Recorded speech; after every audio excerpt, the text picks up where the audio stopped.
Assalamualaikum warahmatullahi wabarakatuh. Salam, Om Santi Santi Om, Namo Buddhaya, salam sejahtera untuk seluruh keluarga empati dimanapun berada. Jumpa lagi dalam cerita keluarga empati pada hari Sabtu, 28 September 2024, pada siang hari yang cerah ini. Pentingnya pola makan yang sehat bagi anak-anak, terutama yang memiliki kondisi autisme, tidak bisa diabaikan. Pola makan yang seimbang dan tepat dapat membantu dalam meningkatkan kesehatan fisik dan mental mereka.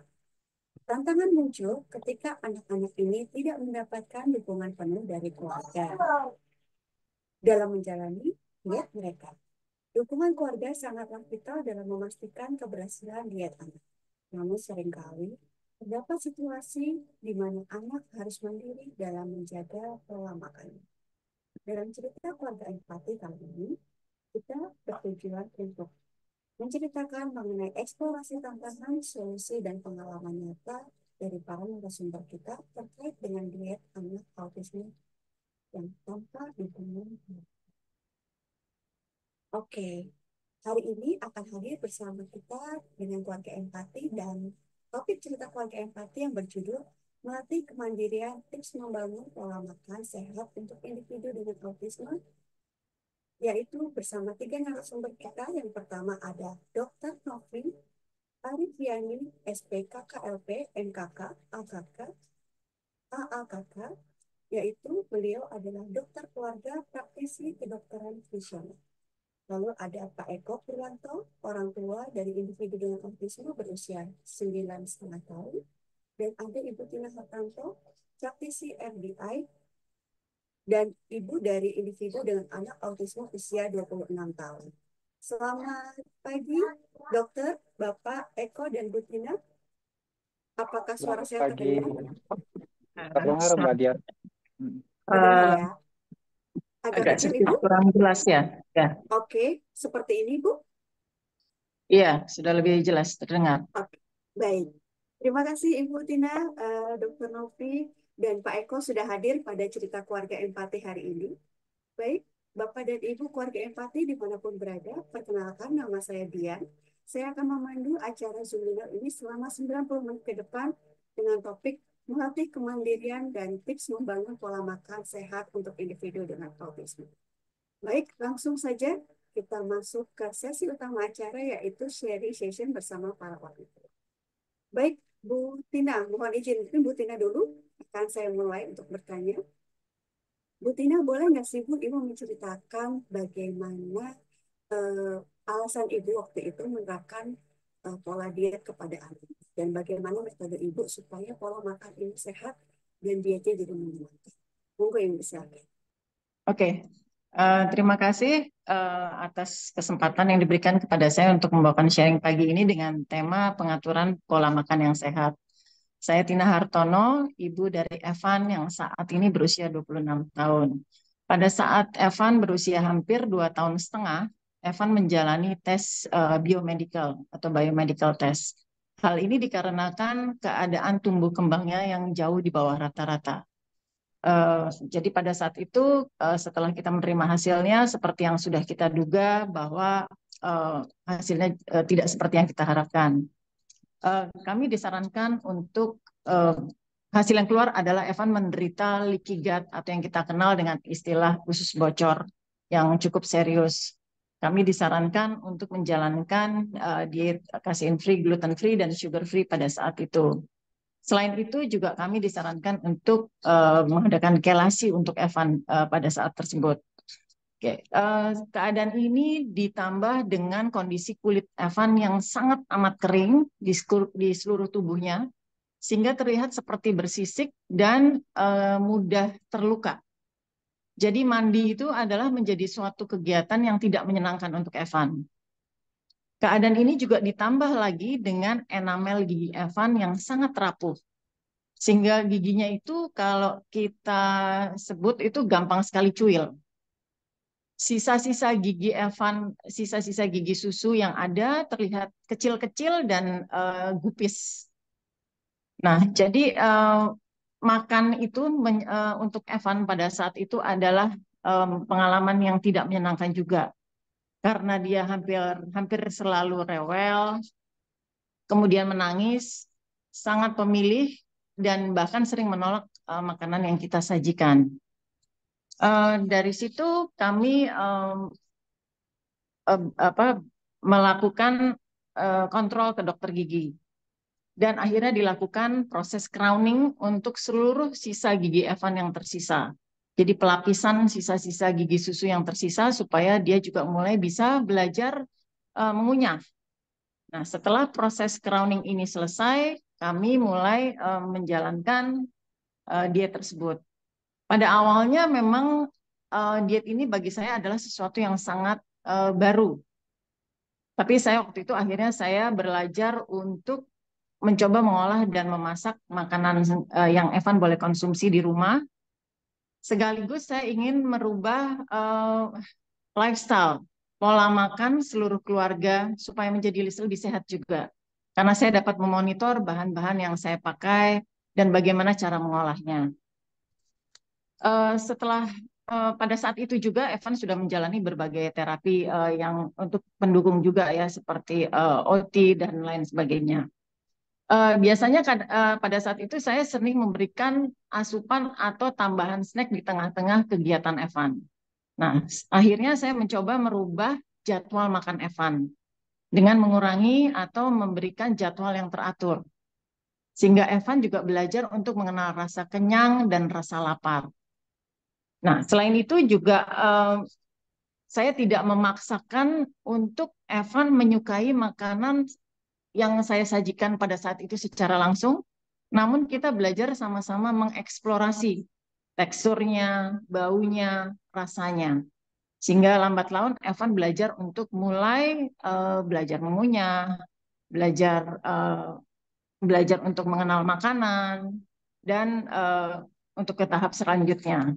Seperti itu, Bu. Baik.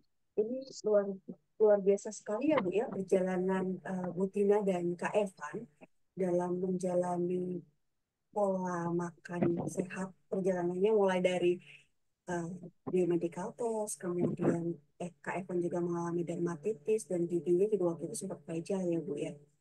Ya. Boleh diceritakan nggak Bu, waktu itu dari pertama kali Kak Evan Uh, akhirnya diputuskan untuk menjalani diet hingga Maaf, Bu. Suaranya kurang jelas ya. masih kurang jelas ya? Oke, Iya, baik sebentar. kurang bisa kedengaran saya.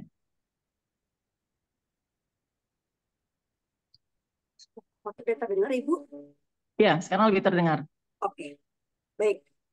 Bu Tina, mohon izin, apakah boleh diceritakan Bu, kira-kira waktu itu durasinya dari pertama kali Kak Evan diputuskan untuk menjalani pola diet dengan bahan baku dan bahan pangan yang Ibu kontrol sendiri, itu sampai akhirnya Kak Evan menjalani pola diet itu menjadi hal yang menyenangkan, kira-kira berapa lama itu? Pada saat itu saya menjalankan sekitar 5 tahun, 5 sampai 6 tahun.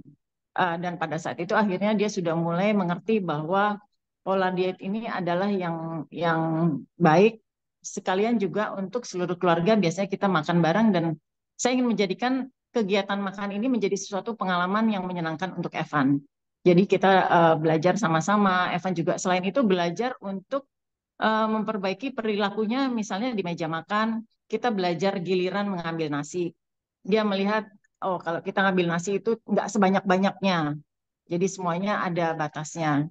Kalau posisi duduk pada saat makan adalah yang baik seperti kakaknya, seperti kita duduk di meja makan adalah seperti itu. Misalnya gitu, Bu. Sekitar sampai dia mulai memasuki usia mungkin akhir TK atau memasuki SD. Seperti itu karena sudah dimulai dari saat dia masih usia 3 tahun mungkin. Oke, berarti perjalanannya memang cukup lama ya Bu ya, dari usia 3 tahun preschool sampai akhirnya mungkin dia usia Ya, pertengahan SD. Ya, mengerti. karena untuk tarik ulur melepaskan satu-satu apa yang menjadi restriksi untuk dia itu perlu waktu juga gitu. Sampai akhirnya saya merasa yakin bahwa dia mulai bisa dilepas dengan makanan-makanan yang tadinya tidak boleh. Seperti itu, Bu. Tidak ada reaksi perilaku, tidak ada reaksi lainnya. Seperti itu. Ini menarik sekali, Bu. Mungkin nanti saya akan izin bertanya lebih lanjut mengenai reaksi-reaksi seperti itu dan seperti apa sih, Bu, peran keluarga dalam membentuk pola makan yang sehat untuk Kak Evan ya, Bu. Saya izin untuk beralih ke Pak Eko dulu, Bu, Ya. supaya kita juga mendapat perspektif yang sama. Selamat siang, Pak Eko. Apa kabar, Pak Eko? Selamat siang. Kedengeran nggak, Madian, suaranya? Sedikit agak jauh, tapi masih kedengaran sih kalau di saya aman. Oke, Ini kedengeran, oke? ya aman, Pak Eko. Oke, Pak Oh, Eko, jadi untuk mm, menanyakan hal yang sama kepada Bu Tina, eh, alasan Bapak menjalankan diet kepada Rene yang masih waktu itu mungkin sebelum berusia 9,5 tahun ya Pak ya, sudah berapa lama ya, dijalani dan bagaimana sih metode Bapak supaya dietnya ke Ananda itu lebih nyaman dan menyenangkan? Monggo Pak Eko. Topiknya. sebetulnya aku nih termasuk orang yang beruntung ya. Jadi tahun 2015 aku ngajar di sekolah inklusi gitu kan. Jadi asisten, punya kesempatan kenal dengan dunia anak dengan kebutuhan khusus. Di situ aku apa namanya terbuka matanya. Oh, ternyata anak dengan kebutuhan khusus ada faktor diet yang harus dimasukin ke salah satu listnya gitu ya yang harus diperhatikan. Nah, di tahun 2015 ketika aku punya anak pertama, Tuhan nitipin Rene dengan kondisi anak dengan kebutuhan khusus. Dia anak spektrum autis ya, gitu kan. Nah, bukan berarti aku jadi tahu cara nanganinnya, bukan berarti aku jadi oh aku udah paham cara nanganinnya. Yang aku tahu cuman ini akan jadi perjalanan yang luar biasa gitu loh. Dan yang sadar itu di rumah cuma baru aku aja sendiri. Keluarga belum, keluarga belum. Mereka masih denial ya, masih pikir ah nanti Rene 3 tahun pasti bisa ngomong sendiri. Ah nanti Rene sekolah aja deh, nanti bisa ikut teman-temannya. Tapi aku sadar dari usia 13 bulan ya, dia ngalamin regresi kan, yang tadinya udah ngomong babbling, satu, dua, tiba-tiba semua hilang, jadi suka puter-puter roda, minta sesuatu geret tangan. Aku yang memperhatikan, loh, wah ini termasuk apa namanya, anak dengan kebutuhan khusus ya, anak spektrum autis ya, aku pikir ya. Ya aku berusaha nggak denial sih, tapi ya sebagai ayah pun aku denial ya. Aku merasa apa ya, wah ini perjalanannya akan berat ini ke depannya. Tapi karena aku udah apa namanya punya pengetahuan, oh diet harus dimasukkan, aku langsung mulai anakku diet waktu itu. Tapi aku nggak tahu diet apa yang cocok untuk anak. Jadi yang aku tahu diet itu proteinnya tercukupi, karbohidrat tercukupi, seratnya juga tercukupi. Jadi aku lakukan rolling makanan setiap hari. Proteinnya aku bikin bervariasi, terus cara penyajiannya juga aku perhatikan agar menarik gitu ya, dibikin sop, dibikin soto. Karena dia masih kecil, ya kita mulai dari makanan yang berkuah gitu ya. Terus aku lakukan kecukupan buah juga aku perhatikan. Lalu setelah itu eh, apa namanya? Aku punya kesempatan ketemu sama Dokter Meli ya waktu itu ya. Eh, beliau menjelaskan tentang bagaimana diet itu melakukan rolling rolling apa namanya? Rolling protein segala macam. Nah, karena anaknya udah diet duluan sebelum dites biomedis, ternyata hasil rapotnya nggak jelek. Rapotnya bagus, kondisi ususnya bagus. Alerginya cuma satu, telur. Ternyata telur itu sesuatu yang masuk setiap hari ke si Reni. Jadi hari ini telur rebus, besok pagi telur ceplok, besoknya lagi telur kocok, besoknya lagi telur bentuknya lain, tapi bahan bakunya telur terus setiap hari. Ternyata itu pencetus alergi gitu loh. Ya, menurut pengalamanku gitu Mbak Dian. Begitu Ini Mbak Dian. menarik sekali ya Pak ya, karena memang dari kecil Bapak sudah menangkap indikasi kondisinya Rene, kemudian Bapak mengambil tindakan. Salah satunya adalah menjaga pola makannya ya Pak ya. Lalu boleh tahu Betul. nggak Pak, ini berapa lama nih Pak durasi yang diperlukan ketika Pak Eko menerapkan diet untuk Rene, Pak? Sebetulnya sejak dia mulai makan makanan padat sampai saat ini ya, terus diet itu, pola makan sehat itu terus aku jalanin gitu. Aku rolling terus gitu loh. Jadi dulu sih apa namanya, aku coba ganti susu sapinya karena susu sapi kan dia masuk terus. Terus anggapan ibu-ibu kan, mamanya Rene, oh kasih susu biar anaknya gemuk, biar anaknya gemuk, biar anaknya gemuk gitu kan. Yang penting makannya banyak. Dia pemahamannya akan diet itu hanya tentang diet sama dengan mengurangi berat badan. Kayak artis-artis Korea atau apa gitu kan. Dia mikirnya begitu. Jadi bukan diet untuk mencukupi angka kebutuhan gizi itu bukan. Dia nggak paham tentang itu.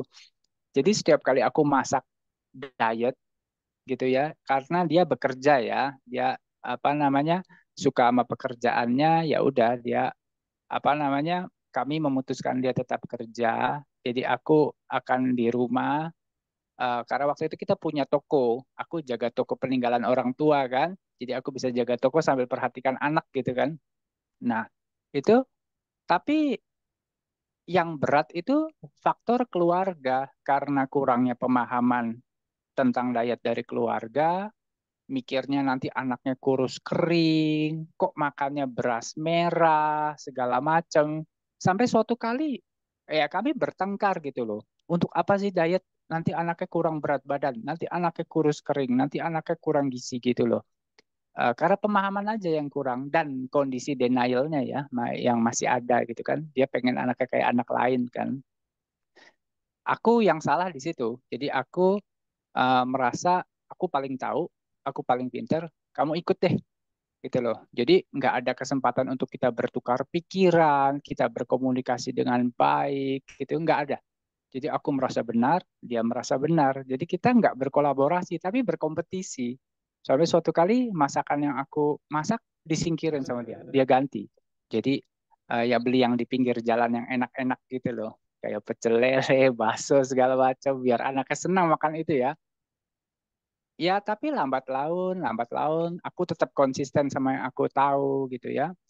Eh, mamanya mau berubah, mamanya mau dukung gitu loh. Mamanya mau apa namanya, eh ikut menuhin kecukupan gizinya si Rene. Bahkan kalau dia nggak bisa ikut makan di rumah gitu ya, karena dia nggak suka sama menunya gitu ya. Gitu, karena dia nggak suka sama menu yang aku buat, dia nggak pulang cepet-cepet. Jadi biarin aku makan dulu sama Rene, kita berdua makan sama-sama, dia baru pulang. Itu ya, itu termasuk bentuk penghargaan sih. Aku kira begitu. Gitu sih. Jadi faktor paling berat itu faktor dari keluarga sendiri yang kurang terlalu paham, yang belum sepakat tentang kita akan jadi tim inklusi. Nah, itu kesepakatan itu belum ada. Tapi lambat laun asal kita tetap konsisten, kita sabar, gitu ya, nggak ngambil keputusan yang terlalu ekstrim, tetap dilawan dengan sabar dan rendah hati, kita jelaskan dengan baik. Lama-lama kita jadi satu keluarga, satu tim inklusi di rumah gitu. Baik, memang tantangannya juga tidak mudah ya Pak ya dalam menerapkan pola diet itu tadi, apalagi kalau belum adanya kesepakatan antara kedua orang tua. Sangat dipahami Pak sepertinya. Oke, baik Pak. Kembali ke pertanyaan saya sebelumnya Pak, mohon izin. Eh, Tadi kan Bapak sudah menceritakan dari sisi orang tua nih Pak, tantangannya dihadapi, kemudian dinamikanya seperti apa. Nah, bagaimana nih Bapak kembali ke Ananda? Itu supaya pada saat Bapak menerapkan pola makan dari mulai usia dini hingga Ananda sekarang usia 9 tahun itu menjadi proses yang menyenangkan. Karena seperti tadi kan ibunya sendiri juga dalam artian mohon maaf kurang berkenan begitu dengan menu-menu yang disajikan. Tapi kan Ananda kan di sini dalam artian bersama dengan Bapak setiap hari tetap menikmati pola makan itu gitu Pak. Itu gimana tuh Pak metodenya Pak? Supaya Ananda tetap happy dalam tanda kutip pada saat dia menikmati menu makan yang dihadapi oleh dia setiap harinya. Silakan Pak Eko. Iya, jadi makanan itu bisa jadi sumber stimulasi yang sangat baik untuk anak ya. Jadi anak dilatih sensorinya gimana caranya. Dari kecil aku biasanya dia buka kulit telur sendiri. Jadi dia merasakan tekstur telur, aroma telur. Lalu dia mau coba. Ketika dia mau coba, kita puji hebat, keren, pinter. Lalu dia buka pisang sendiri. Pertama buka pisang yang dia makan itu kulitnya, aku inget banget. Jadi dia punya kebiasaan jelek sampai sekarang ketika buka pisang yang dia masuk mulut itu kulitnya dulu. Karena waktu kecil dia coba cicip-cicip gitu ya. Jadi makanan itu bisa jadi sumber stimulasi yang baik. Kita kasih finger food, bagaimana dia makan meskipun berantakan dengan tangan gitu ya. Kita kasih kesempatan dia explore dengan makanan dia gitu loh. Yang harus dihindari eh, apa pola kebiasaan makan yang jelek, misalkan sambil screen time anaknya disuapin, itu aku menghindari banget. Jadi itu membuat anak nggak bisa explore sensori dari makanan itu kan, gitu kan. Terus makin gede anaknya udah bisa diajak jalan-jalan, ayo kita jalan-jalannya ke pasar, pasar tradisional. Nah, itu tempat kita belajar apa namanya eh, macam-macam hal, meskipun anak saya nonverbal ya. Jadi aku bisa bilang, Rene, ambil tomatnya dua, ambil tomat, aku tap tomatnya, aku prom tangannya kan, tomat, tomat, pinter sekarang buncisnya, pinter jahe, ambil jahe, hebat. Terus bagian kamu yang bayar, kasih uangnya ke Om, ambil plastiknya, gitu kan. Itu jadi bahan stimulasi yang baik gitu loh. Terus kita pergi ke supermarket untuk beli protein kan, dia bisa lihat ikan, dia bisa cium berbagai macam aroma di situ. Terus dia, waktu pasar tradisional dia bisa dengar orang ngomong sini ngomong situ, lalu kondisinya yang becek segala macam. Itu kan anak belajar kan, gitu kan, belajar sensori dari situ kan. Yang tadinya anak saya jijian tadinya ya, dia tuh suka jijian sama yang lembek-lembek, terus jadi suka mainin ludahnya sendiri, ya kan. Tapi sejak sering diajak ke pasar, terus berinteraksi dengan aneka macam aroma, bau segala macam, kebiasaan main ludahnya hilang gitu. Lalu diajak ke supermarket untuk pilih protein. Lalu setelah itu lebih gede lagi nih anaknya nih, udah bisa diajak merencanakan sesuatu. Kita bikin visual schedule. Rene, hari ini kita mau makan apa? Udah ada gambar-gambar kan. Mau ayam goreng, sop ayam, atau ayam bakar. Karena ini harinya ayam. Nanti dia tempatkan sendiri. Sarapannya mau ayam goreng. Siang mau sop ayam. Malamnya ayam bakar. Oke, buahnya mau apa nih? Eh, ada pilihannya, ada pepaya, ada apel, atau mau pisang, nanti dia taruh sendiri. Gitu. Gitu Mbak Dian. Jadi kita ajak anaknya itu mengolah makanan sampai akhirnya mungkin nanti dia bisa masak, dia bisa potong-potong, bantu potong-potong, bantu cuci, bantu dilibatkan terus dalam kegiatan membuat makanan gitu loh. Karena tiap hari kan kita makan dan suatu hari kan kemandiriannya membutuhkan skill untuk mengolah makanannya sendiri kan gitu Mbak Dian. Jadi makanan itu dibuat sangat menyenangkan gitu. Menarik sekali ya Pak ya. Ini tips juga mungkin para orang tua bagi yang ingin mengenalkan pola diet sehat juga bisa diajarkan dari sensorinya itu mulai dari raw food ya Pak ya. Dari memilih menu makanan, belanja bareng, masak bareng sehingga itu menjadi kegiatan yang menyenangkan. Ini menarik Pak Eko. Baik, terima kasih Pak Eko penjelasannya. Saya izin untuk kembali ke Bu Tina. Bu Tina, terkait dengan tadi ceritanya juga Pak Eko tentang dinamika dan tantangan yang dihadapi pada saat membentuk pola makan sehat ke Ananda, Bu. Bagaimana pengalaman Bu Tina sendiri dan keluarga terkait dengan hal itu, Bu? Dan tadi Ibu juga sempat spill dikit sebelum kita beralih sesi ke Pak Eko tentang perjalanan dinamika selama 5 tahun itu, Bu, dalam menerapkan table manner, belajar untuk mengantri, belajar kesabaran. Mungkin Ibu Tina boleh sharing cerita detailnya seperti apa, Bu. Terima kasih. Selamat. Monggo, Bu Tina. Ya, terima kasih. Jadi karena Evan itu didiagnosa ADHD pada usia sebelum 2 tahun. Dan kebetulan dia juga menderita leaky gut yang cukup serius. Jadi memang perjalanan untuk menjalani diet itu waktu itu memang betul-betul kita jalankan. Persoalan utama adalah pada saat itu giginya, karena giginya sangat rapuh. Jadi memang keinginan dia untuk belajar mengunyah, makan makanan yang disajikan itu sangat minim.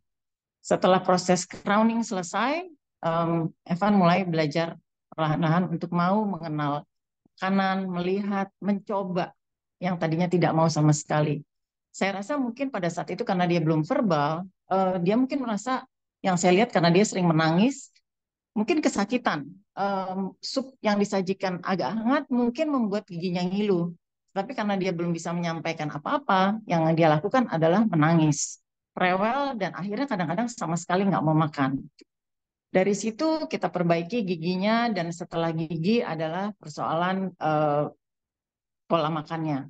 Seperti yang saya telah ungkapkan bahwa saya mencoba merubah pola makannya supaya Evan juga belajar mengenal rasa lapar, rasa kenyang.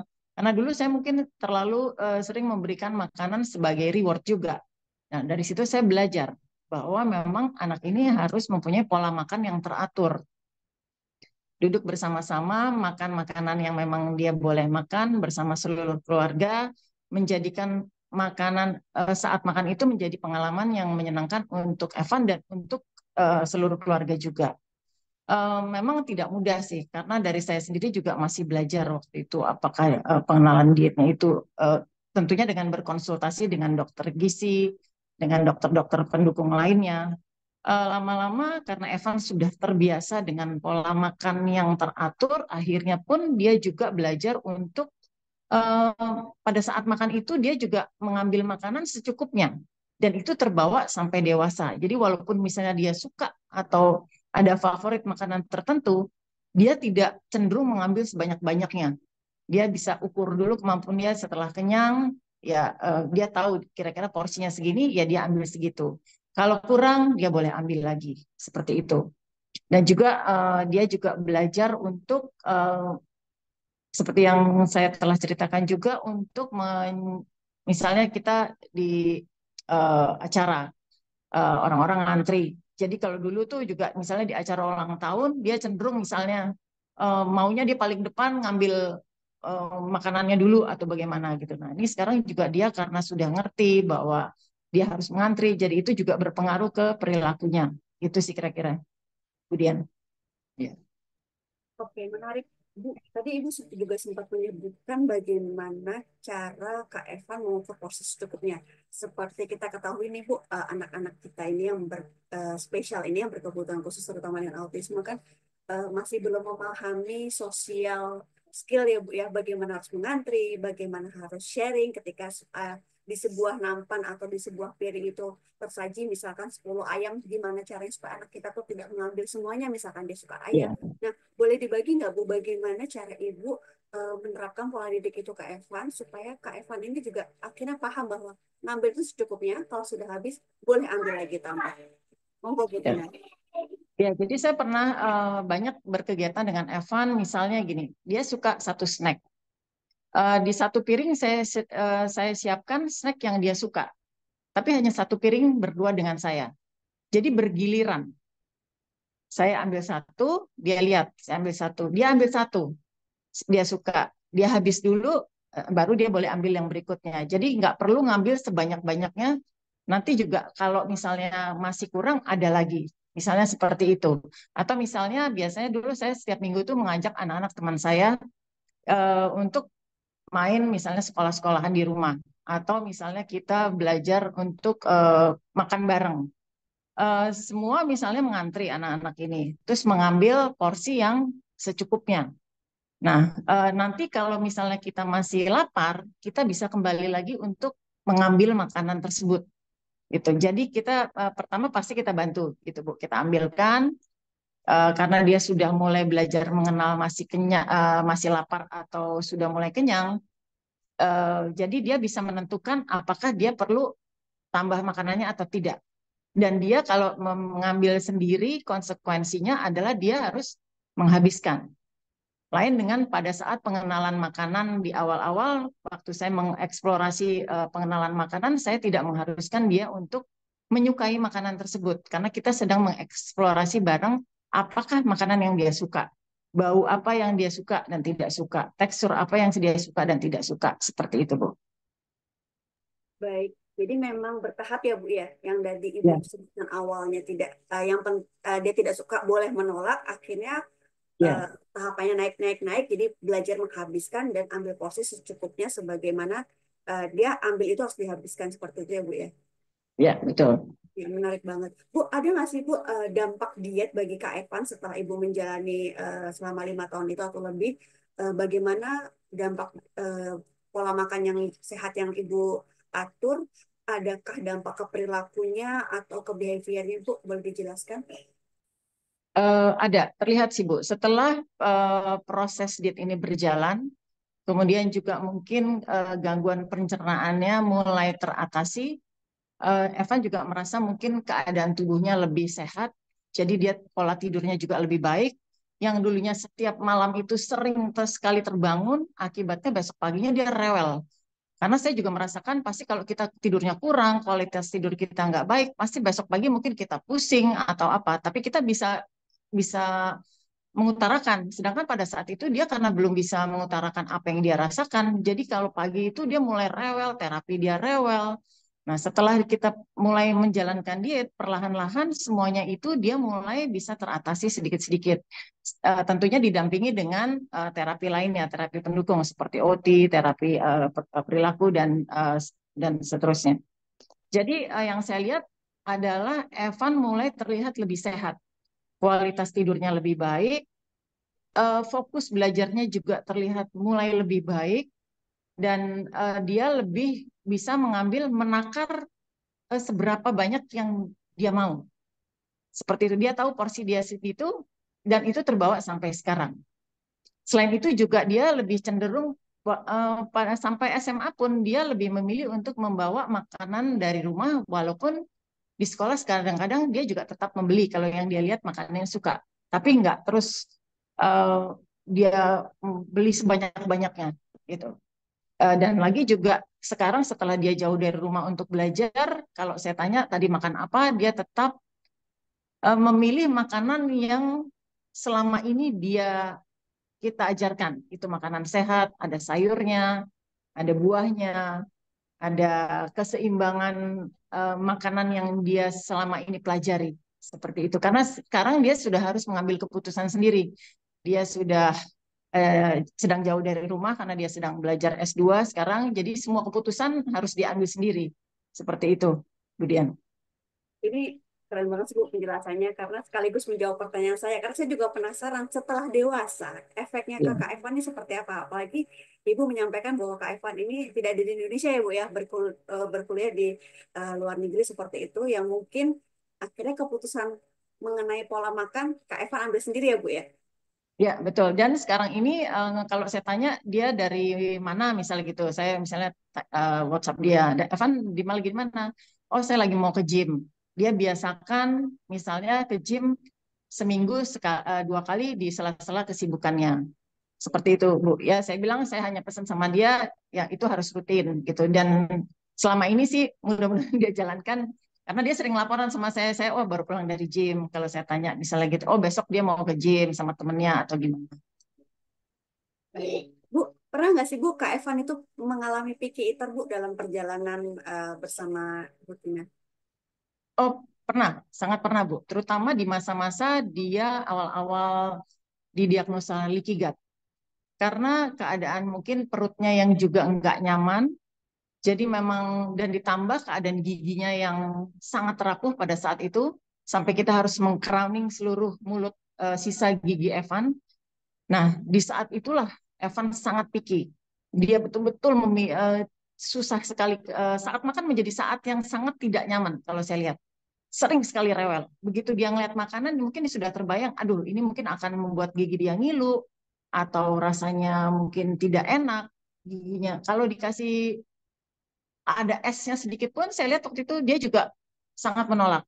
Sup yang agak hangat pun dia menolak. Karena mungkin ada bayangan-bayangan giginya sakit, giginya ngilu.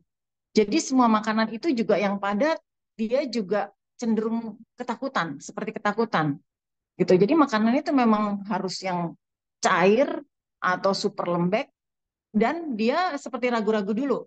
Mungkin dia proses, akankah ini membuat dia merasa kesakitan?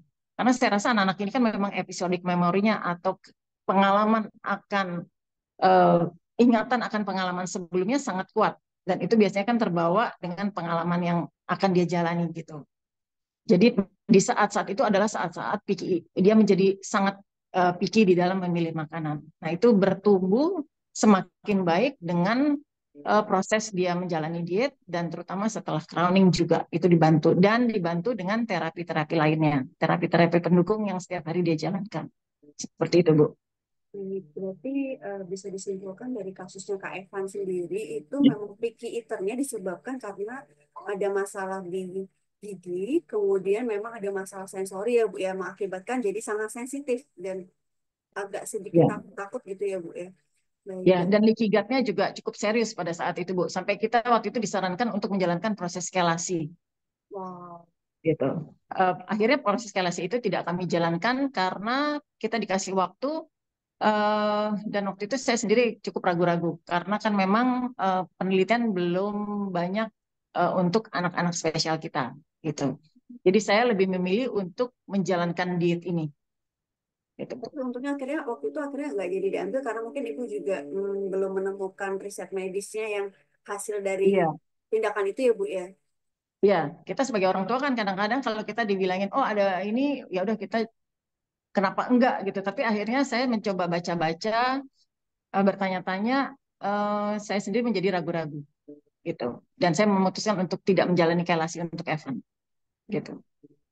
Menarik banget sih Bu. Bu ada nggak sih Bu tips terakhir mungkin yang Ibu bisa berikan kepada orang tua kira-kira dalam menjalani pola makan diet yang sehat ini dari Bu Tina sendiri?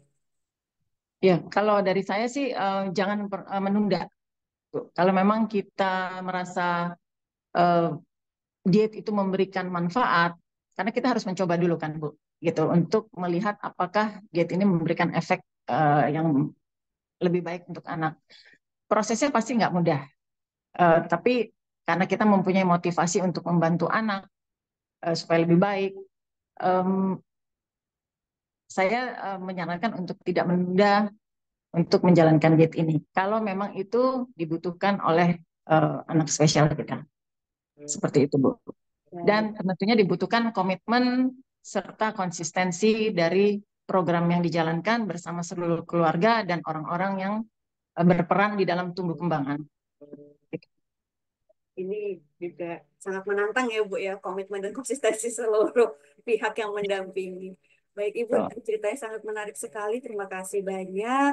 Saya akan izin beralih ke Pak Eko. Semoga cerita dari Kak Evan juga bisa menginspirasi kita semua yang tengah berjuang menjalani diet pola makan sehat bersama anak ya, kita. Terima kasih Bu terima Tina. kasih. Pak Eko, izin bertanya nih Pak Eko, terkait dengan diet tadi. Setelah Pak Eko menjalani bersama Rene, apakah ada dampak positif terhadap Rene, terhadap tumbuh kembang Rene, dan eh, bagaimana nih Pak dalam mengatasi perubahan mood, apalagi ini kan pra pubertas ya Pak ya, Rene, yang mungkin kadang-kadang bosan dengan makanan yang disajikan. Monggo Pak Eko silakan. Iya, jadi dampak positif diet itu banyak ya. Misalkan aja ketika dietnya bocor. Jadi aku bandingin kalau dietnya bocor ya. eh yang bikin dietnya bocor tuh biasa gini nih.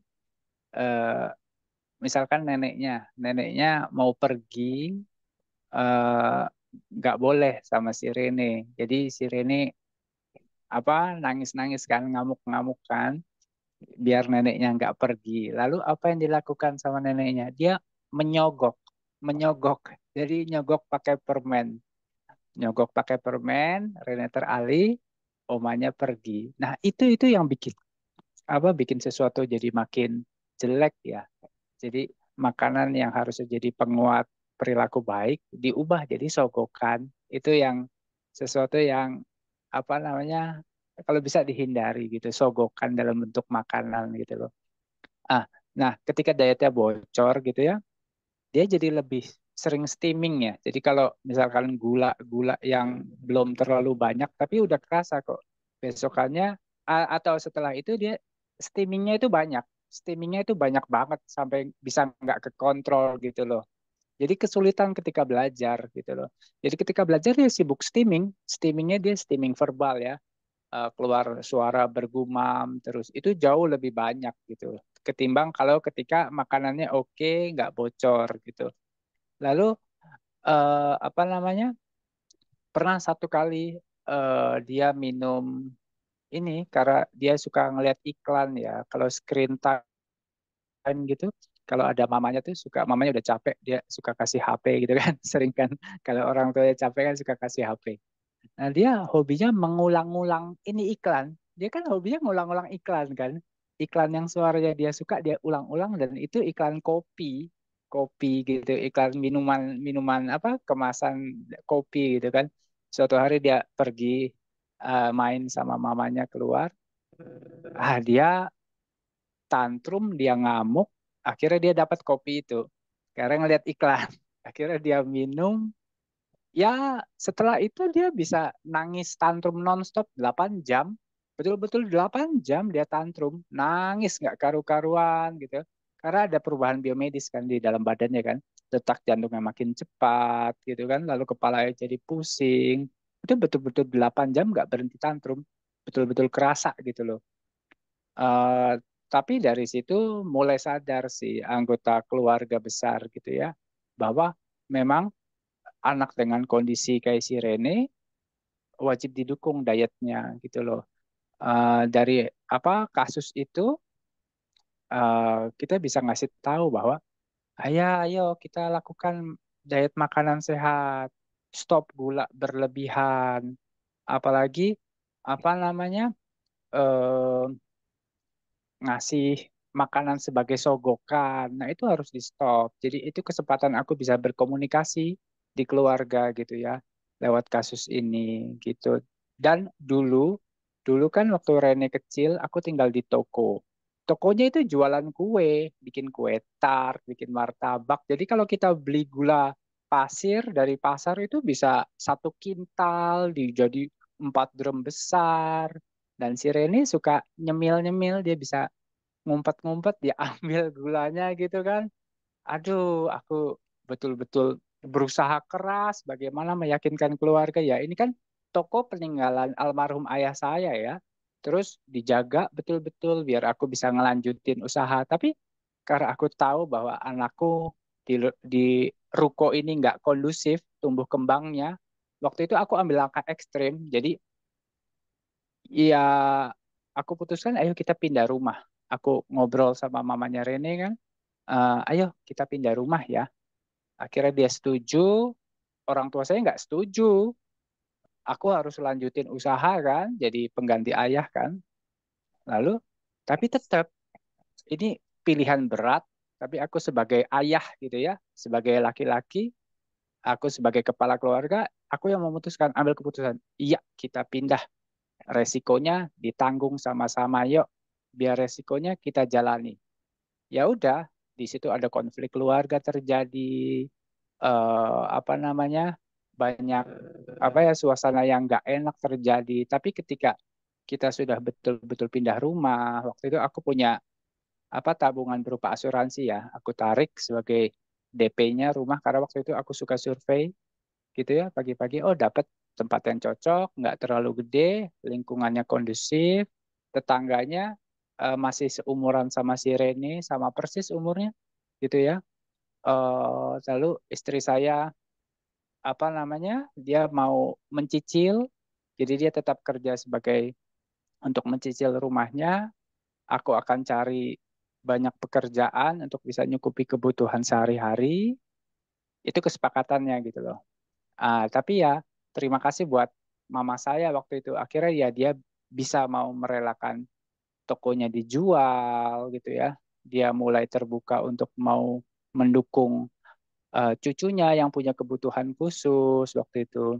Jadi titik baliknya ketika kita sama-sama pergi ke dokter, ke psikiater waktu itu. Waktu itu ketemu dokter Meli ya. Eh, jadi kita pergi sama-sama, semua aku ajak dan harus mau ikut gitu ya. Biar pakarnya yang menjelaskan bahwa anak dengan kebutuhan khusus itu harus kamu tangani dengan serius dulu, gitu ya. Awalnya berat, tapi nanti buahnya manis ketika kamu mau mendukung tumbuh kembangnya, gitu loh. Diberitahu dari apa yang harus dihindari, bagaimana membentuk pola makan, gitu. Jadi eh, bagi Bapak Ibu yang di dalam keluarganya masih banyak penolakan, masih banyak ketidaksamaan visi, bagaimana mengelola tumbuh kembang anak ya, menjaga gizinya, menjaga stimulasinya, menghindari faktor pemberatnya, kita bisa pergi ke dokter ahli sama-sama. Jadi semua bisa dengar dari satu ahlinya gitu loh. Dari situ tapi nggak langsung berubah. Pelan-pelan, pelan-pelan. Yang penting kita yang sudah lebih paham dalam keluarga tetap konsisten terus memberikan gizi yang baik, stimulasi yang baik, hindari faktor pemberatnya, terus konsisten begitu. Jadi dampak positif dari diet untuk si Rene sangat banyak dalam segi konsentrasi, lalu steamingnya itu betul-betul berkurang ya ketika dietnya itu dijalani dengan baik. Jadi dia konsentrasi baik ketika belajar, banyak kemajuan signifikan. Jadi nggak terganggu sama kondisi biomedisnya sendiri gitu loh. Gitu sih Mbak Dian. Oke. Ini berarti faktor lingkungan juga sangat memegang peranan penting ya Pak ya dalam Betul, di pola diet. Baik Pak, pernah Reni menghadapi mood swing Pak terkait dengan pola makan nih yang dijaga supaya tetap sehat. Nah itu kira-kira seperti apa mood swing yang dialami oleh Reni dan bagaimana nih Pak Eko dalam mengatasi? Iya, mood swing eh, ketika jadi aku ngatasinya dengan berkomunikasi dengan dia karena dia nonverbal ya. Kita berkomunikasi dengan visual schedule-nya gitu. Aku biasa siapkan beberapa menu makan. Kamu mau makan apa hari ini? Besok apa? Yuk kita siapkan dalam 1 minggu menu-menu apa yang kamu mau. Snack-snack apa yang kamu mau. Dan jangan lupa ada cheat meal-nya ketika kita berhasil menjalankan rencana diet kita, ayo kita rayakan dengan apa?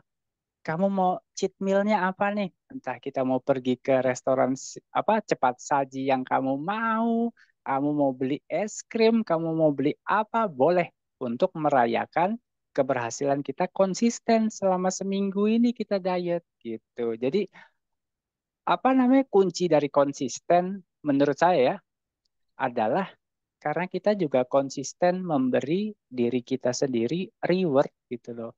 Dan anak kita sendiri reward. Jadi dirayakan dengan sesuatu yang nggak usah diatur-atur. Jadi apa yang dia mau, apa yang dia suka. Di satu saat karena kita sudah 1 minggu berhasil menjalankan diet. Jadi ada perayaan di situ gitu Mbak Dian. Keren banget sih Pak. Jadi anak juga semangat ya Pak ya.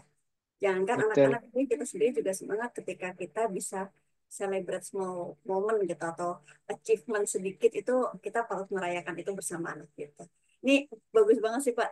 Terus ada tips tambahan lagi nggak Pak untuk kita para orang tua nih Pak terkait dengan menjalani pola hidup sehat ini selain tadi Bapak sebutkan kita perlu pergi ke ahli, terus kemudian kunci konsistensi adalah perayaan reward. Kira-kira apakah ada tips lainnya Pak yang bisa Bapak berikan kepada tipsnya yang tadi, berikan diri kita sendiri reward ketika kita sudah konsisten menjalankan apa yang sudah kita tetapkan. Jadi penghargaan terhadap diri sendiri itu merupakan hal hal penting ya, jangan dilupakan gitu loh. Kalau kita udah burn out karena menjalankan konsistensi kan sesuatu yang berat ya sebetulnya ya. Nggak gampang menjalankan konsisten itu ya. Kita harus mengulang terus. Ada rasanya bosan, frustasi gitu kan. Tapi ketika kita menghargai diri sendiri bahwa kita sudah konsisten gitu ya, memberikan diri sendiri reward karena kita sudah konsisten, konsisten itu akan tetap terjaga dengan baik dan suatu hari akan membentuk suatu kebiasaan baik. Kebiasaan baik akan membuahkan budaya keluarga yang baik. Budaya keluarga yang baik akan membuahkan lifestyle yang baik. Jadi yang tadinya Anda butuh me time, aduh aku capek nih ngurus anak, misalkan saya capek ngurus anak, saya harus punya me time deh, saya mau me time deh, suka ya mikir gitu ya, saya harus butuh me time deh. Tapi lewat konsistensi, seiring waktu, yang namanya me time ini udah bergeser menjadi we time. We time, waktu kita bersama-sama menikmati setiap hari gitu loh. Itu buah konsistensi gitu Mbak Dian. Keren banget Pak Eko. Terima kasih Pak Eko atas sharing sessionnya bersama kita. Terima kasih juga Bu Tina. Baik Bapak dan Ibu, keluarga empati dimanapun berada. Jika ada yang ingin mengajukan pertanyaan kepada Bu Tina, Pak Eko maupun nanti Dokter Novi, silakan mengirimkan pertanyaan di kolom chat. Nanti saya akan membacakan dan akan menanyakan kepada siapa ini pertanyaannya yang diajukan. Baik, Bapak dan Ibu, kita akan beralih ke narasumber ahli kita, yaitu Dr. Novi. Dr. Novi, apakah sudah hadir bersama kami, Dr. Novi? Sudah Mbak Dian. Luar Oke, biasa nih ya Mbak Tina dan Mas Eko. iya Bu, ceritanya Itu. luar biasa sekali Bu Dokter. Banyak sekali Heeh. insight-insight yang bisa kita ambil. Oke, Dokter mohon izin langsung saja nih Dokter, karena pasti sudah nggak sabar juga nih para keluarga empati pengen bertanya kepada dokter ini. Salah satunya Ya, pertanyaan dari kami adalah, bagaimana sih Dok sebenarnya cara membangun pola makan sehat dan memperkenalkan beragam makanan kepada anak dengan autisme? Monggo ya. Dokter. Terima kasih Mbak Dian. Luar biasa sekali nih ceritanya Mbak Tina sama Mas Eko ya, gitu. Perjuangannya apa namanya? Memberdayakan keluarga dan saya senang sekali pendekatan yang seperti ini karena banyak sekali saya menghadapi kasus penanganan menjadi stuck ketika orang tua berpikir bahwa anak ini harus diperlakukan khusus karena namanya anak berkebutuhan khusus gitu ya.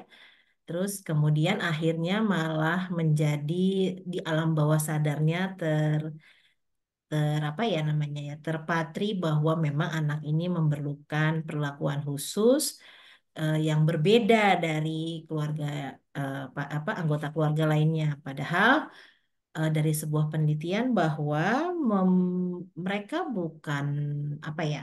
eh, Sebelumnya saya tanya dulu deh, bisa dibantu nggak teman-teman di chat nih menjawab pertanyaan saya sebelumnya. Ini EPPT-nya saya share ya. Eh, waduh, Monggo Dokter. lupa dipencet ininya. Screen. Kelihatan nggak ya? Terlihat Dokter, sudah terbaca. Kelihatan ya. Coba, sebelumnya saya perkenalan diri dulu ya. Mungkin di teman-teman kok melihat ada SPKKLP apa sih tuh gitu loh. Karena memang kami ini relatif baru di, diakui negara pada tahun 2019 kemarin. Saya sendiri itu sudah lama sebenarnya menangani anak-anak berkebutuhan khusus dari 2012.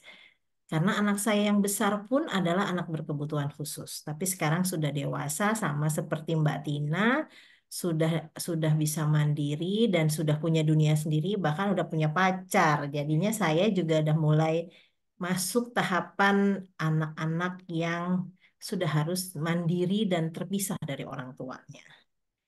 Oke, saya Dr. Novi Arifiani, ya, saya lulusan FKUI. Kemudian saya spesialisasinya kedokteran keluarga. Apa sih dokter keluarga gitu ya? Dokter keluarga adalah spesialisasi kedokteran yang paling baru karena baru diakui negara tahun 2019.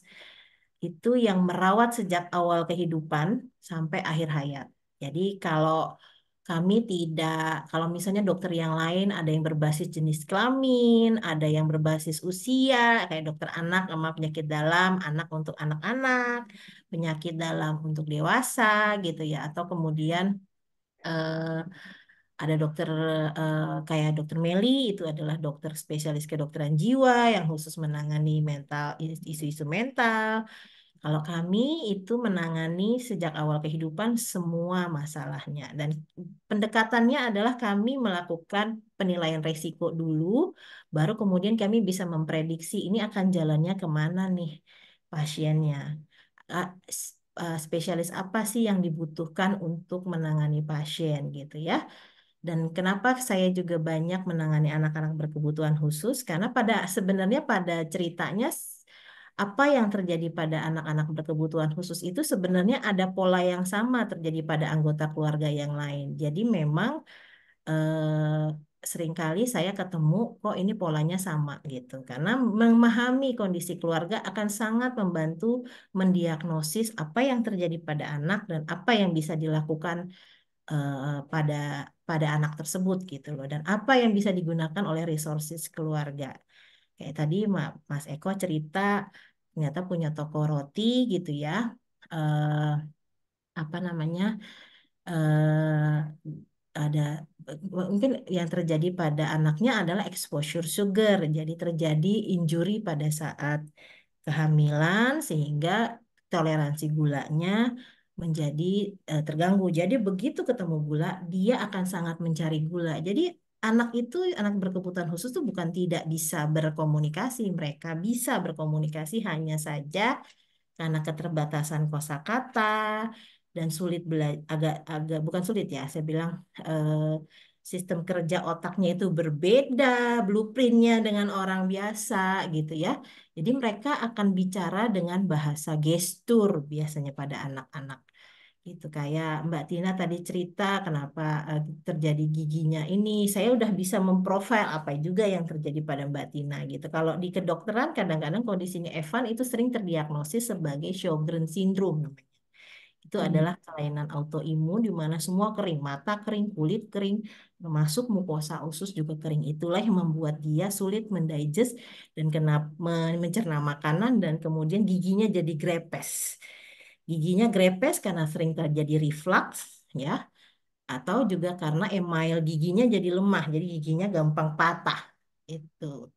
Jadi makanya kalau ketemu makanan, nah ini kayak telur sama ayam nih, bagaimana yang mau dibetulin gitu kan. Tapi saya sangat salut dengan Mbak Tina dan Mas Eko punya satu satu satu hal yang sama menurut saya adalah mendengarkan anaknya ya kan, tidak memaksakan, melakukan bertahap, bersabar, itu sesuatu yang modal utama bagi orang-orang dengan penyakit kronis. Saya tidak akan bicara hanya untuk ABK karena prinsip ini juga bisa diterapkan ketika kita punya anggota keluarga lain yang membutuhkan perhatian khusus. Gitu. Jadi biasanya ketika anak berkebutuhan khusus itu ada lagi anggota keluarga nanti yang perlu attention gitu. Jadi tugas kami lah spesialis kedokteran keluarga ini mendampingi, membantu mengatur strategi, memberikan waktu rileks yang cukup buat keluarga supaya dia juga bisa tenang, bisa sabar gitu ya. Karena itu yang dibutuhkan ketika kita berhadapan dengan kondisi yang memanjang bertahun gitu. Gitu. Oke? Eh, ini kok nggak nyala. Nah, saya pengen dong lihat di ini, mana nih chatnya ya? Uh-oh. Ya, saya mau dong dibantu. Apa sih komentar Bapak Ibu? Karena ini sekarang nih istilah anak berkebutuhan khusus ada yang protes, ya kan? Kemudian protesnya ada yang tidak setuju, ya kan? Apa sih yang dimaksud dengan anak berkebutuhan khusus? Saya tidak fokus hanya pada autism, karena autism itu termasuk salah satu spektrum di dalam ABK. Mungkin ada yang mau jawab di chat? Silakan keluarga empati yang ingin menjawab pertanyaan dari Dokter Novi. Apakah anak berkebutuhan khusus atau ABK itu sehat atau sakit gitu ya, Dok? Ya, anak berkebutuhan khusus itu anak sehat apa anak sakit? Nah, ini ada yang menjawab nih, Dok. Dari Hmm. Bu Windy. Hmm. Beliau menjawab anak butuh perhatian khusus, Dok. Ya, itu anak sehat atau sakit? Butuh pendampingan atau butuh bantuan? Sehat, Ya. Dok, butuh Oke, ada pendampingan. lagi yang lain? Anak sehat, betul. Oke, senang sekali bahwa Bapak Ibu semua sudah punya mindset yang benar. Karena kalau Bapak Ibu masih menganggap bahwa ini anak sakit, secara naluri kita akan bukan mendampingi, tetapi menolong gitu ya, gitu. Itu naluri manusia sebenarnya. Jadi kalau butuhnya menolong dengan mendampingi adalah memberikan ruang pada anak, ya kan, untuk tumbuh dan berkembang. Berbeda dengan menolong. Kalau menolong tuh seringkali membuat kita kebablasan, akhirnya menjadi menguasai anak, mengatur anak, gitu ya. Itu yang harus disamakan dulu pemikirannya di semua anggota keluarga. Itu. Ya. Oke. Ya, bikin susun ke bawah. Oke. Nah, pentingnya keluarga adalah itu dulu, bangun mindset yang sama. Dan ini perlu ditanya ke anggota keluarga yang lain. Misalnya bapaknya kayak tadi Mas Eko cerita, dia sudah mulai aware bahwa ini adalah kondisi normal yang anaknya butuhnya didampingi, bukan diatur gitu. Atau Mbak Tina juga kan dia membutuhkan, kan tidak bisa sendiri kita. Ingat bahwa merawat anak berkebutuhan khusus itu adalah sebuah perjalanan maraton, bukan sprint. Jadi jangan berharap apa namanya hasil yang instan. Tidak seperti misalnya kita batuk pilek, batuknya berhenti, pileknya berhenti, ya. Itu. Dan kalau kita melakukan apa perlombaan maraton, kita harus fokus dulu kita mau tujuannya kemana gitu loh. Apa yang kita capai di waktu sehat, apa yang kita harus target apa dalam jangka pendek, target apa dalam jangka panjang gitu. Kayak Mbak Tina tadi sudah bercerita bagaimana sekarang Evan udah bisa mandiri ya Mbak, udah apalagi bertualang di negeri orang lagi kan, gitu. Di Australia ada itunya Mbak, ada keluarga yang mendampingi atau dia ini mandiri. Di Amerika sendiri, Oh di Amerika tinggal di sendiri asrama. ya. Ya, tinggal di Iya, asrama biasa. betul. Jadi ada akhirnya kita harus menanamkan pada diri sendiri bahwa kita mendampingi dan pada saat mendampingi pada akhirnya kita harus melepas juga anak untuk menempuh jalan hidupnya sendiri. Gitu. Saya sama Mbak Tina udah sampai pada tahapan anaknya udah udah mandiri gitu. Tapi apa namanya tidak ini bukan proses yang gampang karena saya mulai dari ketika anak saya nggak maju-maju dalam perkembangannya, saya mulai dengan diskusi dengan suami. Ternyata suami saya dia masih menganggap bahwa anak ini sakit sehingga dia jadi cenderung untuk memproteksi, ya kan, kemudian mengatur gitu loh. Sehingga anak ini jadi sulit berkembang ketika saya menerapkan sebagai pendamping dan membiarkan dia pada ada saat-saat tertentu kejedot lah kalau versi saya ya. Itu juga menjadi isu yang apa namanya yang membuat anak ini jadi apa namanya jadi sulit dalam perkembangannya. Jadi kita setuju ya, sepakat ya. eh, apa namanya kita sepakat bahwa ini anak sehat. Oke? Karena otak itu punya kemampuan yang namanya neuroplastisitas. Cuman mungkin anak ini berkembang dengan kecepatan yang berbeda, dengan program yang berbeda. Ingat, berbeda bukan berarti sakit. Oke? Itu sepakat dulu nggak kita? Sepakat ya? Mudah-mudahan semua sepakat. Oke? Ini gimana nih sih? Oke. Nah, bagaimana langkah-langkah pemberdayaan pola makan dan nutrisi pada anak berkebutuhan khusus dalam keluarga? Yang pertama adalah pahami keunikan dan kebutuhan anak. Disinilah peran kami menjelaskan kepada orang tua apa sebenarnya karakter anak ini. Dia akan berkembang menjadi apa? Kenapa muncul perilaku stimming? Kapan dia mulai stimming? Kenapa dia tantrum? Kenapa dia suka tengkurap gitu ya? Kenapa suka ngeces gitu ya gitu. Kenali dulu kebutuhan dan keunikan anak. Salah satunya adalah keunikan biokimianya bagaimana. Kemudian saat ini anak berada di dalam tahapan perkembangan apa. Jadi jangan dianggap anak ini adalah orang dewasa yang berukuran kecil.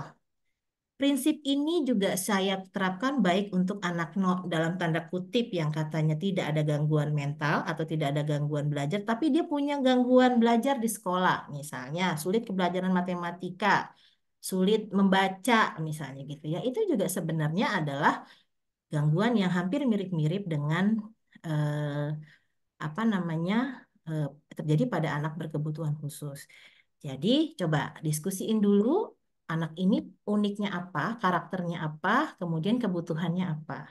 Biasanya keunikan pada anak itu akan terbaca dari pola kesehatan orang tuanya. Jadi kita jangan marah kalau dokter keluarga tuh suka nanya, bapaknya kerja di mana, pernah tinggal di mana. Kemudian kita bukan mau mencari tahu bapaknya punya duit apa enggak gitu ya. Bukan hanya itu, tapi juga kita mau cari apa exposure yang terjadi. Lalu ibunya gimana perjalanan selama kehamilan, itu regresi terjadi di usia berapa, pemicunya apa, dan sebagainya. Jadi biasanya kami akan profile sampai ke biasanya ketiga generasi di atasnya. Jadi bisa jadi anak ini versi awal, ibunya versi tengah-tengah perjalanan penyakitnya, kakek neneknya versi akhir. Jadi kalau ada benang merah yang sama, itulah yang menjadi underlying atau dasar dari karakter biokimia anaknya gitu. Apakah kita nggak butuh pemeriksaan biokimia? Biasanya kita akan meminta pemeriksaan yang lebih spesifik. Karena gini, pemeriksaan hair analysis itu sudah mulai ditinggalkan sekarang untuk memeriksa logam berat. Kenapa? Karena ternyata tidak ada korelasi yang kuat antara hasil di rambut dengan apa yang terjadi pada anak. Kenapa? Karena yang bermasalah itu adalah log heavy metal yang ada di dalam sirkulasi darah, di dalam darah. Nah, Gitu. dia bilang Bukan di sekarang rambut. hair analysis ditinggalin. Iya, karena kalau yang di hair analysis tinggi bisa jadi sebenarnya proses detoksifikasinya berjalan pada anak. Gitu. Sehingga kita tidak lagi menggunakan. Tapi yang kita lihat adalah profil di dalam darah dan Indonesia masih dalam tahap pengembangan itu. Kemudian mikrobiom juga sekarang, mikroba usus terbantu dengan COVID. Kalau saya sebagai seorang dokter, COVID itu benar-benar merubah pola berpikirnya dokter di Indonesia, di seluruh dunia sebenarnya. Itu karena sekarang kita sudah mulai masuk pada pemeriksaan-pemeriksaan yang lebih spesifik, lebih tajam gitu ya, sehingga lebih bisa melihat lebih mendasar sehingga bisa mencari akar masalahnya. Kalau dulu waktu saya pulang ke Indonesia eh, masih banyak pemeriksaan yang belum tersedia di sini. Gitu. Jadi waktu pulang teman saya yang di Australia bilang, Puryu katanya gitu kan. Dia cuma bilang kesian aja gitu loh saya. Mesti mikir, cari alternatif, apa yang bisa saya lakukan. Akhirnya kita melakukan secara pengalaman dengan ilmu yang ada di sana, saya kembangkan pendekatan di Indonesia. Ya, kemudian ciptakan lingkungan yang mendukung. Tadi Pak Mas Eko udah bicara bagaimana menciptakan rumah, berkomunikasi sama pasangan, ya kan? Kenapa istri menjadi agak lebih lambat gitu Pak? Karena pasti secara emosi dia juga berat mengatakan bahwa ini anakku ternyata bermasalah gitu dan dia pasti seorang ibu ingin yang terbaik gitu. Tapi ingat bahwa anak adalah titipan Tuhan, bukan punya kita. Itu. Kemudian jadilah advokat. Advokat belajar menjadi mendidik itu dimulai inklusi dimulai dari keluarga. Ketika kita tidak memulai dari keluarga, Anda akan kesulitan untuk berbicara pada komunitas sekitar Anda. Gitu. Yang paling berat pada saat menjadi advokat itu adalah kita butuh pengalaman untuk bisa bercerita pada orang lain. Itu. Yang penting lagi adalah pola asuh yang positif.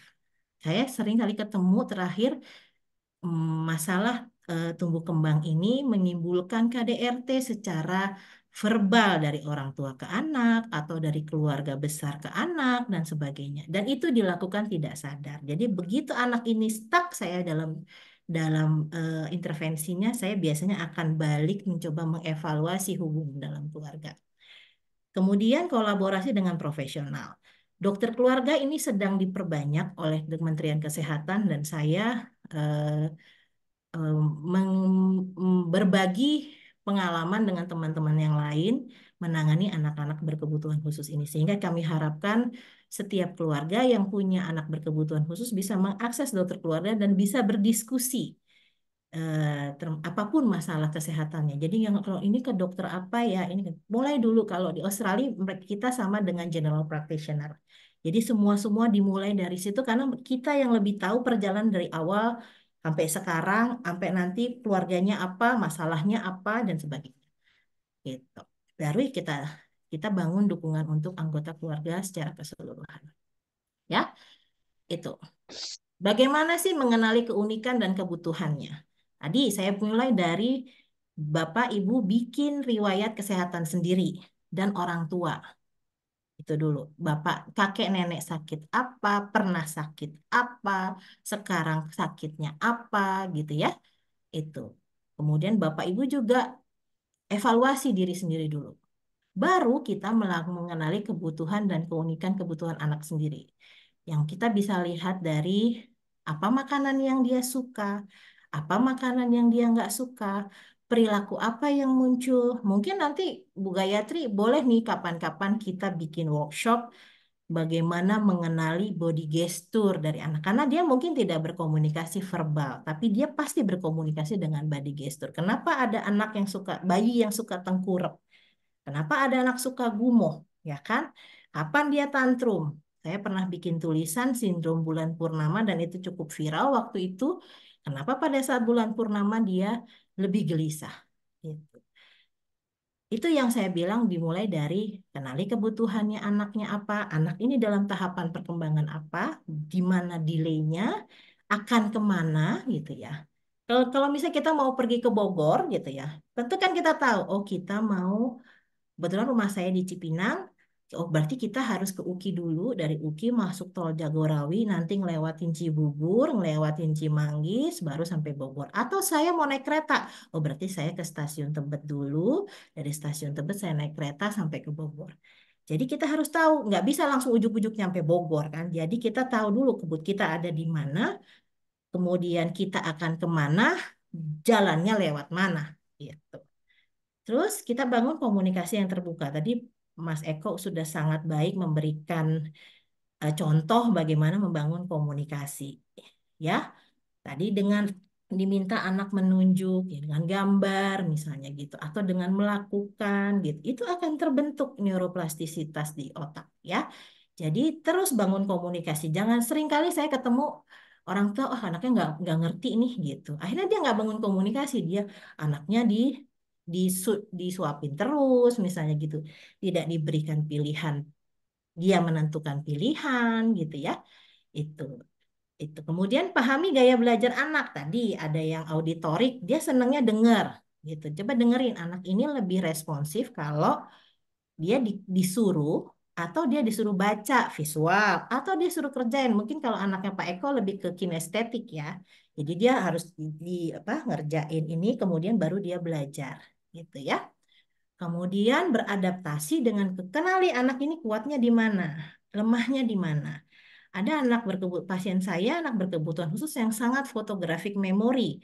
Jadi saya bilang sama ibunya, coba ajarin dia main saham. Saya bilang gitu. Ternyata dia berhasil loh jadi seorang trader saham gitu.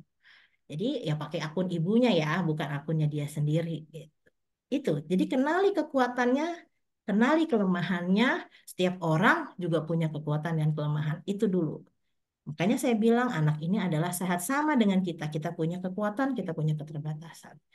Kemudian tadi yang penting adalah fleksibel dan sabar. Kalaupun kita misalnya ada jadwal makan ya, kemudian kita juga harus lihat kalau dia tiba-tiba menolak, jangan push, jangan maksa. Dengerin dulu dia komentarnya apa. Kenapa dia tidak mau melakukan itu? Kayak saya nih ngasih obat ke anak-anak, nggak hanya anak berkebutuhan khusus. Kalau dia suka obat yang saya kasih, itu biasanya memang itulah yang dibutuhkan tubuhnya. Tapi kalau dia reject, ada sesuatu yang saya mesti elaborasi lagi. Jadi fleksibel dan sabar. Ya, libatkan tenaga ahli, dengerin anak, dan terus belajar dan berkembang. Ingat, jadi orang tua nggak ada sekolahnya, kita juga harus terus tumbuh, belajar, dan berkembang. Oke? Ini ada buku yang cukup bagus di, ditulis oleh William J. Walsh. Dia melakukan penelitian tentang bagaimana otak itu bekerja pada 10.000 narapidana di Amerika. Karena rata-rata narapidana itu punya gangguan mental. Ya, ada yang kenapa orang membunuh, kenapa itu. Nah, ini dia rangkum dalam sebuah buku.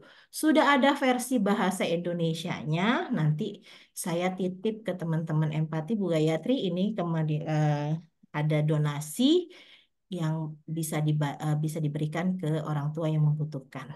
Ya, jadi saya akan singkat saja bahwa ada sekitar 8 pathway yang akan menjelaskan dasar dari biologinya perjalanannya jadi terbentuk gangguan pada anak berkebutuhan khusus ya. Yang mana kombinasi yang mana itu yang nanti kita kembangkan dalam bentuk profil sebagai dasar nanti akan berkembang jadi apa?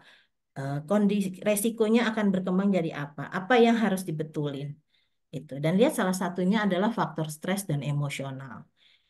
Pada orang tua yang juga punya tingkat stres yang tinggi dan faktor emosional yang tinggi, biasanya anak ini akan jadi masuk dalam lingkaran setan yang kemudian enggak menjadi lebih baik gitu, menjadi semakin buruk dan akhirnya berkembang menjadi penyakit yang lain. Jadi ini yang saya tekankan bahwa memberdayakan keluarga itu salah satu komponen yang harus dilakukan dalam intervensi keluarga selain makanya kita mulai dari membangun inklusi pada saat makan karena makan itu adalah kebutuhan dasar setiap manusia. Nggak ada kan yang di sini nggak butuh makan kan?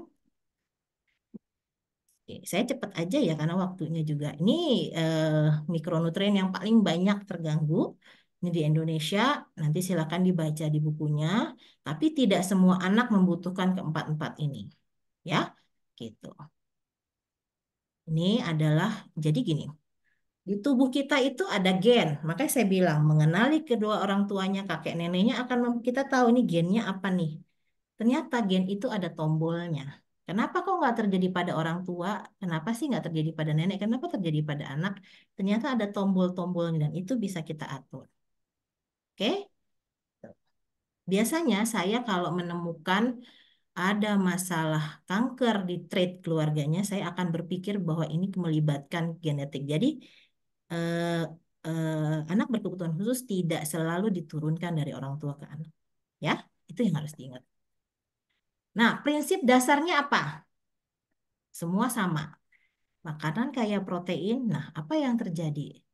Ya kan? Karena justru dia alergi protein. Ini yang harus diingat. Bedakan antara alergi dan sensitif. Kalau alergi, pendekatannya adalah menghindari, lalu kemudian kita cari kenapa dia terjadi sistem imunnya out of control terhadap protein tersebut. Kalau dia sensitif, ini masalahnya adalah pada enzimatik atau proses metabolisme proteinnya. Justru yang dilakukan adalah induksi supaya enzimnya terbentuk. Itu. Kenapa anak picky? Itu karena dia belum berkembang enzimatiknya secara sempurna. Sehingga akhirnya kita harus melakukan induksi, kalau nggak diinduksi enzimnya nggak keluar. Jadi harus dilihat bagaimana membedakannya antara alergi. Kayak tadi misalnya itu alergi ya, alergi kasein. Alergi kasein dengan laktos intoleran. Itu. Satu, kalau alergi dalam bentuk apapun ya, itu dia akan selalu muncul. Konsisten dia muncul. Jadi misalnya nih susu, kasein kan ada di susu. Jadi kalau dia dalam bentuk yogurt dia muncul, dalam bentuk makanan diolah dia muncul. Tapi kalau lactose intolerance, dia dalam bentuk susu fresh milk dia muncul, tapi dalam bentuk yogurt dia tidak muncul. Kenapa di yogurt proteinnya sudah tercerna. Jadi perhatikan Bapak Ibu, ini alergi atau sensitif. Pendekatannya akan sangat berbeda. Saya seringkali ketemu anak yang sebenarnya dia sensitif, tapi kemudian terjadi avoidance, dilakukan avoidance. Walhasil anaknya malah jadi kurang gizi. Dan kondisi malnutrisi pada otak itu jauh lebih berbahaya daripada dia bocor. Ya. Tapi ada satu hal nih yang sama untuk semua apapun kondisinya, mau itu ABK atau orang dengan penyandang penyakit kronis adalah kurangi gula dan karbohidrat olahan. Kemarin kami mencoba untuk menggolkan sugar tax. Artinya makanan dengan kandungan gula tinggi itu harusnya lebih mahal daripada agar sulit diakses oleh anak-anak dan orang-orang dengan dengan kondisi gangguan penyakit kronis. Tapi ternyata industri gula jauh lebih besar daripada industri apa namanya rokok. Makanya kita ambil jalan tengah waktu itu adalah dengan mengajarkan masuk kurikulum nutrition fact untuk orang tua dan anak-anak di sekolah. Oke, mudah-mudahan segera terrealisasi nih dalam waktu dekat. Karena nggak mungkin semua bebannya ke dokter, nggak mungkin semua bebannya ke terapis gitu ya, untuk ngejelasin tentang makanan. Prinsip ketiga adalah usahakan makanan sesegar mungkin. Kurangi tahapan dalam pemrosesan makanan. Ya, artinya makanan itu, tapi harus hati-hati juga. Misalnya sayuran nih. Anak-anak yang picky eater itu biasanya rendah dalam enzim selulasenya. Makanya dia biasanya nggak begitu suka sayuran. Apa ngakalinnya? Mulailah dari sayuran yang seratnya sederhana, mudah dicerna. Karena apa? Kalau kita tidak kasih sayuran juga, biasanya anak juga sulit berkembang enzim selulase. Karena itu adalah pembentukan enzim juga adalah proses belajar. Gitu. Contohnya apa? Coba perhatikan, apakah anak kalau sayur milihnya cuma wortel doang, labu doang. Itu adalah sayuran-sayuran yang rendah seratnya. Artinya mudah dia cerna. Jangan langsung kasih bayam. Bayam itu seratnya panjang, jadi bikin perutnya dia nggak enak. Makanya pasti itu picky eater. Nggak usah anak-anak, kita aja milih makanan-makanan tertentu yang kita mau pada waktu-waktu tertentu. Misalnya emak-emak nih, ayo di sini emak-emaknya banyak nggak ya? Kok kayaknya waktu momen semuanya makan yang pedes, panas, ya kan? Nah, itu ada karena prostaglandin kita tinggi karena di cabai itu ada capsaicin yang anti prostaglandin. Itu. Jadi kita dengan memberikan variasi makanan, anak itu belajar dan tubuhnya belajar mengenali mana yang bermanfaat buat dia dan mana yang dia nggak punya trouble dengan dia. Dan kalau ngomong sama dokter, diceritain aja. Nggak apa-apa. Oh, anak saya senangnya makan yang manis-manis. Oh, berarti saya akan mikir pankreasnya nih trouble. Gitu. Jangan ditutup-tutupin Bapak Ibu. Karena saya sering kali ketemu orang tua yang akhirnya takut dimarahin dokternya. Emang muka gas saya galak ya? Gitu. Akhirnya nggak cerita apa adanya. Padahal itu adalah penting buat kami mengelaborasi jalurnya kemana nih biokimianya larinya. Tuh, ya. Oke. Nanti saya kasih ya ininya. Karena saya akan cepet-cepet nih. Eh, jadi tadi saya bilang setiap tahapan punya rekomendasi konsumsi nutrisi dan pola makan yang berbeda. Ingat anak ini tumbuh dan berkembang, selalu diskusikan dengan dokter dan ahli gizi yang terlatih. Ya. Kemudian kalau diperlukan perlu pemeriksaan untuk mengetahui kebutuhan nutrisi yang spesifik, biasanya nanti dokter akan minta gitu. Kemudian prinsipnya tetap sama dengan yang lain-lain, diet seimbang dan fokus pada makanan yang sehat tapi bukan mentah ya, gitu ya. Dan nutrisi-nutrisi yang penting. Kenapa anak itu senang banget telur? Kenapa dia senang banget coklat? Biasanya saya challenge, apakah anak ini kekurangan triptofan yang ada di coklat atau dia sebenarnya mencari gulanya? Biasanya saya challenge orang tuanya, coba kasih dark coklat yang kadar gula sugarnya itu yang coklatnya tuh 70% atau 80%. Kalau dia masih doyan, artinya dia mencari triptofannya gitu. Tapi kalau dia jadi tidak doyan, berarti dia sebenarnya craving dengan gulanya. Itu adalah trik-trik yang ya artinya kita berusaha mengenali keunikan tubuhnya anak gitu ya. Kemudian pertimbangkan suplementasi mikronutrien yang direkomendasikan oleh dokter. Pertanyaan yang sering muncul dari orang tua, dok ini suplemennya berapa lama sampai anaknya bosan? Prinsipnya kalau anak udah bosan berarti sebenarnya badannya sudah tidak membutuhkan itu lagi. Atau memang ada masalah perubahan metabolisme yang menjadikan yang tadinya dia tolerable jadi tidak tolerable. Biasanya kita akan adjust tuh. So, listen to the child. Dengerin anaknya. Ya, makanya selalu komunikasi. Nggak ada diet seumur hidup, nggak ada suplemen yang sama seumur hidup. Semuanya akan berubah seiring waktu. Oke, saya cepat aja ya. Nah, ini adalah prinsip membangun inklusi. Ya kan? Satu tadi udah benar kita menganggap ini anak sehat, bahwa kita jadi paham bahwa anak ini berbeda memang dengan yang lain. Berbeda bukan berarti orang sakit. Yang tadi ada juga yang penting adalah penerimaan tanpa syarat. Saya terus terang kagum sekali sama Mas Eko. Mas Eko udah nggak ada. Mana di Mas Eko? Bahwa dia menerima anaknya tanpa syarat. Ada. Itu. Karena kalau udah tanpa syarat, akhirnya akan kebuka jalannya semua. Kemudian tadi melibatkan anak dalam aktivitas keluarga.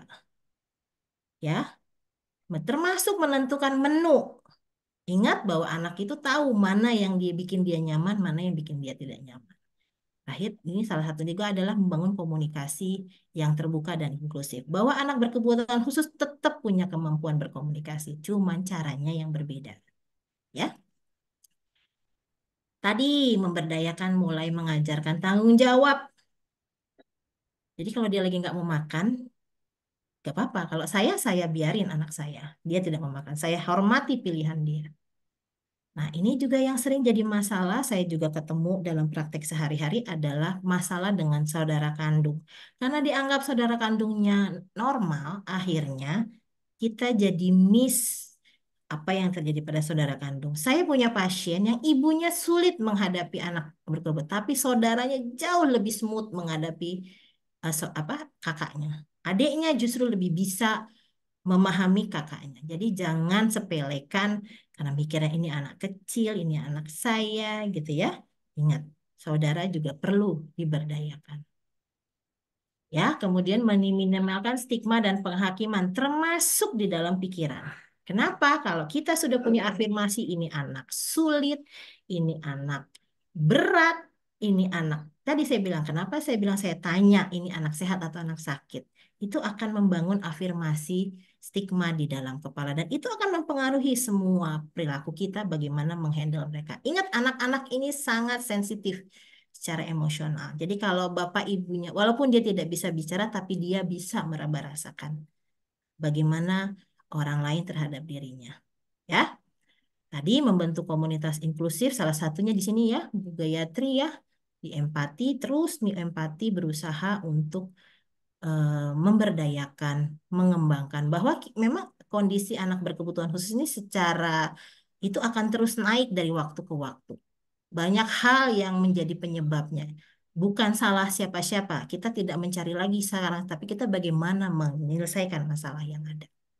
Ya, oke. Nah, ini menyediakan dukungan emosional dan mental. Saya seringkali juga mengingatkan para caregiver, termasuk orang tua ya, pada saat mendampingi orang anak berkebutuhan khusus atau orang dengan penyakit kronik, take a break. Kalau udah emosionalnya udah mulai udah mulai roller coaster juga, take a break itu bukan satu hal yang dosa atau memalukan atau tidak bertanggung jawab. Tapi ketika kita memasakkan secara emosional, kita terus ingin mendampingi dia dan kita malah akan menjadi agen yang merusak. Jadi itulah pentingnya kenapa kita harus membangun inklusi dalam keluarga. Jadi pada saat kita stres, kita bisa take a break, ada anggota keluarga lain yang mendampingi. Ingat ini maraton, kalau bisa kita bikin estafet kan kita nggak harus lari sejauh-jauhnya. Ya, oke. Nah, tadi latih keterampilan, meningkatkan kemandirian anak itu salah satu tujuan dari inklusif, proses membangun inklusi dalam keluarga. Mendorong interaksi sosial, membangun kepercayaan diri. Ketika anak dianggap tidak bisa menatap mata, bukan berarti dia tidak mempunyai emosional, dia tidak bisa berinteraksi secara sosial. Dia bisa, cuman dengan cara yang berbeda. Itu yang kita harus cari tahu. Dan itu orang tua dan orang terdekat yang lebih tahu, bukan dokter. Kenapa? Karena dokter ketemunya cuma sebentar. Orang tua yang lebih tahu. Jadi saya biasanya akan lebih sangat terbantu dan senang kalau orang tuanya punya catatan, punya jurnal, termasuk perasaan orang tuanya, apa bagaimana kondisi anak ketika orang tua lagi begini, ketika mamahnya menjelang haid, gimana anaknya gitu. Itu hal-hal sederhana yang bisa sangat membantu kami membuat program juga. Ya, dan membangun kepercayaan diri anak itu perlu. Untuk membangun kepercayaan diri anak, percaya pada diri sendiri dulu. Percaya juga pada anggota keluarga yang lain. Kalau kita nggak percaya sama anggota keluarga yang lain, anak juga tidak akan berkembang kepercayaan dirinya. Kita start dengan trust ya, membangun trust. Ini adalah aplikasinya. Tadi Pak Eko udah cerita tuh, libatkan anak dalam pemilihan dan persiapan makanan, kemudian sesuaikan menu keluarga dan dengan kebutuhan anak. Ingat bahwa di keluarga juga punya trait biologi biokimia yang sama dengan apa yang terjadi pada anak. Jadi kalau kita menerapkan pola menu keluarga, sesuaikan juga dengan anggota keluarga yang lain. Ya, kalau anak membutuhkan kebutuhan nutrisi khusus, lakukan evaluasi secara berkala. Tidak ada pola diet, tidak ada suplemen yang terus-menerus harus dikonsumsi dalam waktu yang terus berkepanjangan. Ada waktunya berhenti, ada waktunya mulai. Ya, kemudian ciptakan lingkungan makan yang menyenangkan tadi. Itu, hilangkan tekanan kalau anak nggak mau makan, menolak, ya udah respect. Ya. Libatkan saudara kandung, pantau evaluasi reaksi terhadap makanan, catat. Karena biasanya juga Bapak Ibu kalau nggak dicatat suka lupa. Saya bahkan lebih senang daripada Bapak Ibunya itu suka kirim tuh ke email jurnalingnya mereka. Itu jauh lebih berharga buat saya daripada Bapak Ibu mengingat-ingat gitu. Kenapa? Karena saya bisa lihat pola di situ. Ya, makanan sebagai bagian dari aktivitas keluarga, ajak anak nyusun jadwal makan. Tadi ada pertanyaan saya lihat di chat, gimana menyusun schedule? Diskusikan dengan anak. Ya, berikan edukasi nutrisi pada seluruh anggota keluarga. Jadi anggota keluarga juga harus diberdayakan. Ingat sekali lagi, jangan berjuang sendiri. Ini bukan tugas ibu saja, bukan tugas bapaknya saja, bukan tugas neneknya atau siapapun. Ini tugas bersama. Bahkan tetangga juga perlu. Ya. Nah, ini tadi ya. Mengelola stres keluarga. Penting sekali. Ya, nanti saya kita susah sampai pakai kesimpulan bahwa membangun inklusi keluarga itu merupakan termasuk dalam yang paling dasar yang bisa dilakukan adalah mengatur nutrisi ABK, memerlukan pendekatan yang partisipatif dan suportif dari seluruh anggota keluarga. Ya, dengan cara apa? Mempersiapkan, melibatkan anak dalam memilih, mempersiapkan, dia juga memahami tentang makanan, menciptakan lingkungan yang nyaman dan menyenangkan gitu ya. Keluarga dapat mendukung kesehatan fisik dan mental anak itu sendiri sekaligus anggota keluarga yang lain. Karena anak berkebutuhan khusus tetap membawa trait yang sama dengan anggota keluarga yang lain. Nutrisi bukan hanya soal makan yang dimakan saja, tetapi juga di sini adalah proses belajar membangun kerjasama dalam keluarga dan menciptakan kehidupan yang lebih sehat dan inklusif. Saya rasa itu aja Mbak Dian. Itu. Oke. Terima kasih Bapak Ibu. Saya sambil lihat itu ya. Terima kasih banyak Dokter Novin, paparannya sangat luar biasa, komprehensif, lengkap, paket komplit. Dok, mohon izin, apakah kira-kira nanti materinya bisa di-share, Dok? Karena ada Oh iya, nanti saya share ya. Ini saya stop share dulu ya. Oke. Terima kasih, Dokter. Iya, terima kasih juga. Terima kasih Bu Gayatri yang masih ingat saya. Udah lama nggak main-main ke empati. Boleh nanti mungkin main-main, Dok. Heeh. Bapak dan Ibu, sebelumnya mohon izin menyampaikan informasi menarik dari Empati bahwa Empati akan mengadakan acara launching video kelima dengan judul Panduan Mencari Minat Bakat dan Mandiri Secara Finansial bagi Individu dengan Autisme. Kemudian ada talk show interaktif dengan para ahli seputar autisme. Ada pameran produk karya dari anak dengan autisme pada tanggal 30 November 2024 nanti di Jakarta. Tempat pastinya di mana? Nantikan di media sosial Empati. Silahkan follow Instagram @yayasan empati dan TikTok @seputar autisme untuk informasi dan tips mengenai penanganan anak dengan autisme. Baik, terima kasih banyak Dokter Novi, Pak Eko, dan Bu Tina atas sharing sessionnya hari ini. Kita akan bersiap untuk masuk ke sesi Q&A karena sudah banyak pertanyaan yang masuk. Saya izin bacakan ya, tadi dari Ibu Mendung Wulang sudah dijawab mengenai izin dok untuk bertanya mengenai schedule diet buat ABK dan makanan yang tepat diberikan pada ABK dalam menu mingguan. Tadi Dokter Novi sudah menjawab ya dok ya terkait dengan itu. Atau ada tambahan lagi Dokter Novi? Mungkin Pak Eko kali yang harus sudah punya pengalaman tuh ngatur jadwal.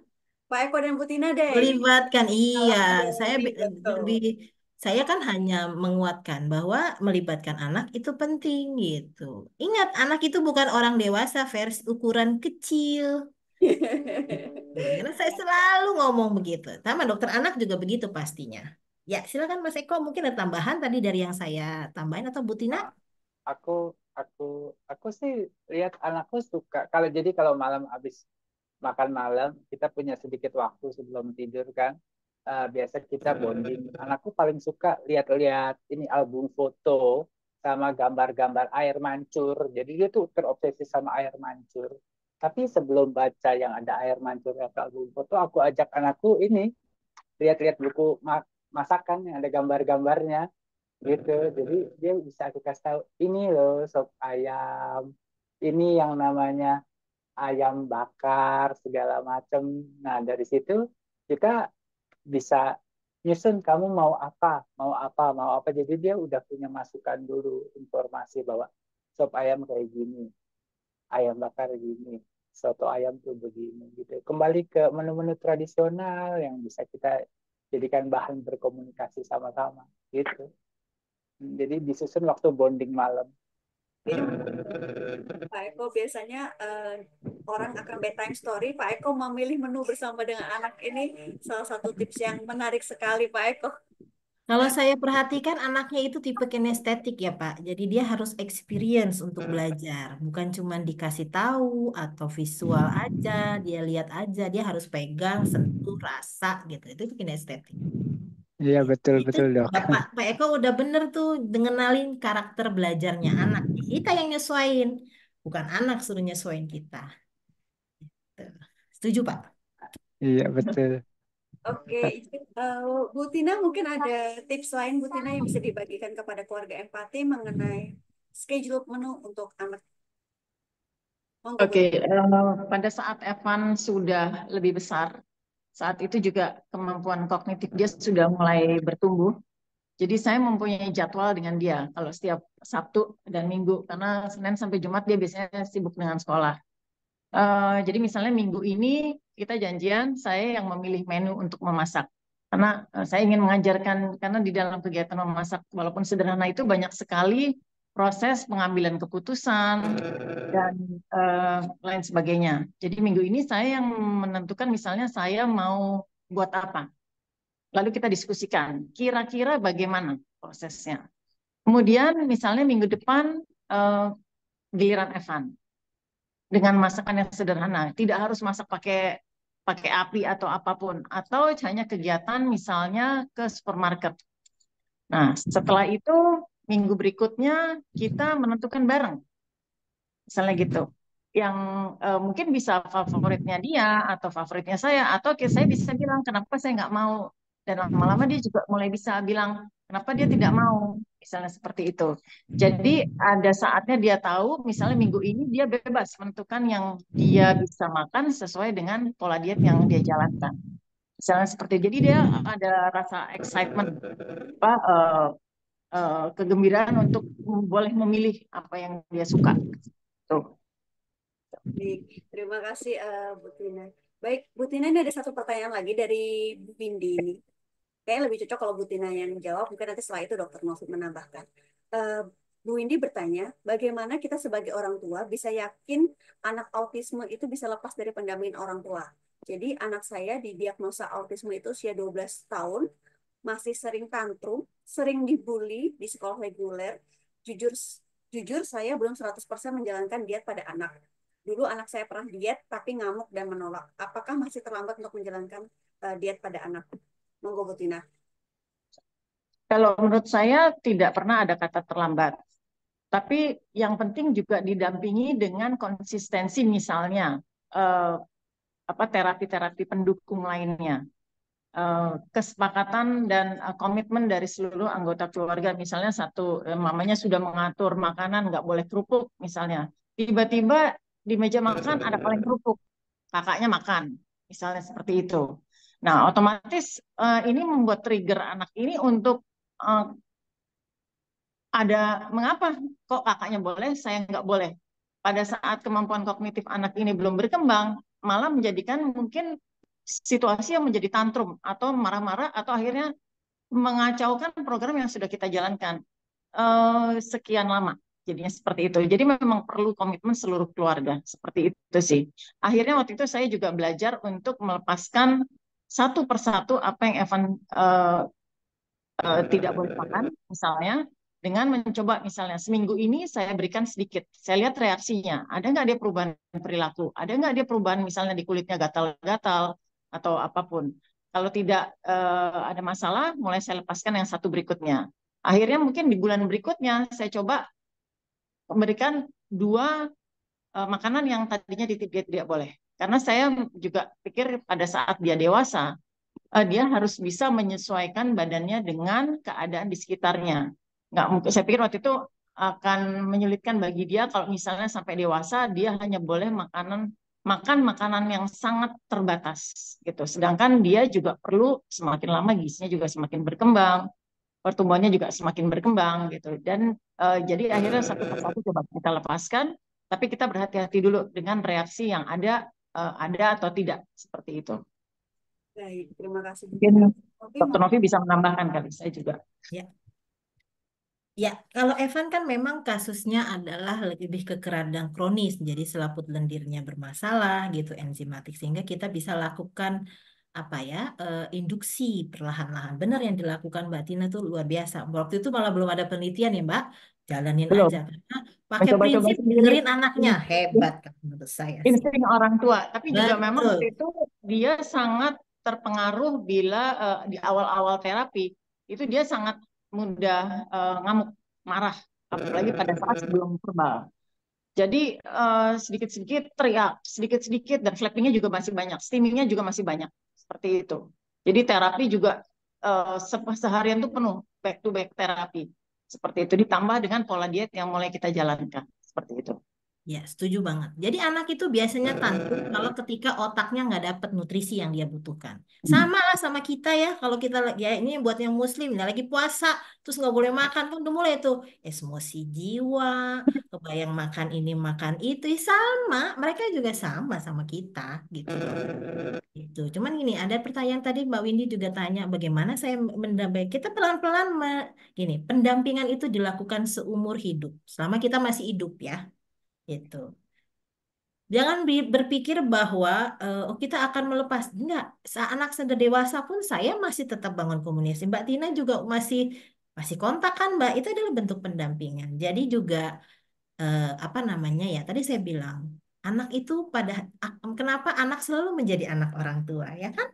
Karena kita akan mendampingi dia bahkan ketika dia sudah menikah pun kadang-kadang cuman kita harus ngerem-ngerem ya karena nanti pada fase dia sudah berumah tangga kita yang belajar bagaimana mengurangi intervensi ketika dia mempunyai kehidupannya sendiri. Itu juga satu nggak proses yang gampang buat saya yang sekarang, Mbak Tina sekarang udah di level yang berbeda gitu kan. Jadi saya bilang mendidik orang tidak ada sekolah orang tua, tetapi yang satu modal sebagai orang tua adalah mendengarkan anak. Karena kita dikasih dua telinga dan satu mulut, karena harus lebih banyak mendengar daripada ngomelin anak atau mengatur anak.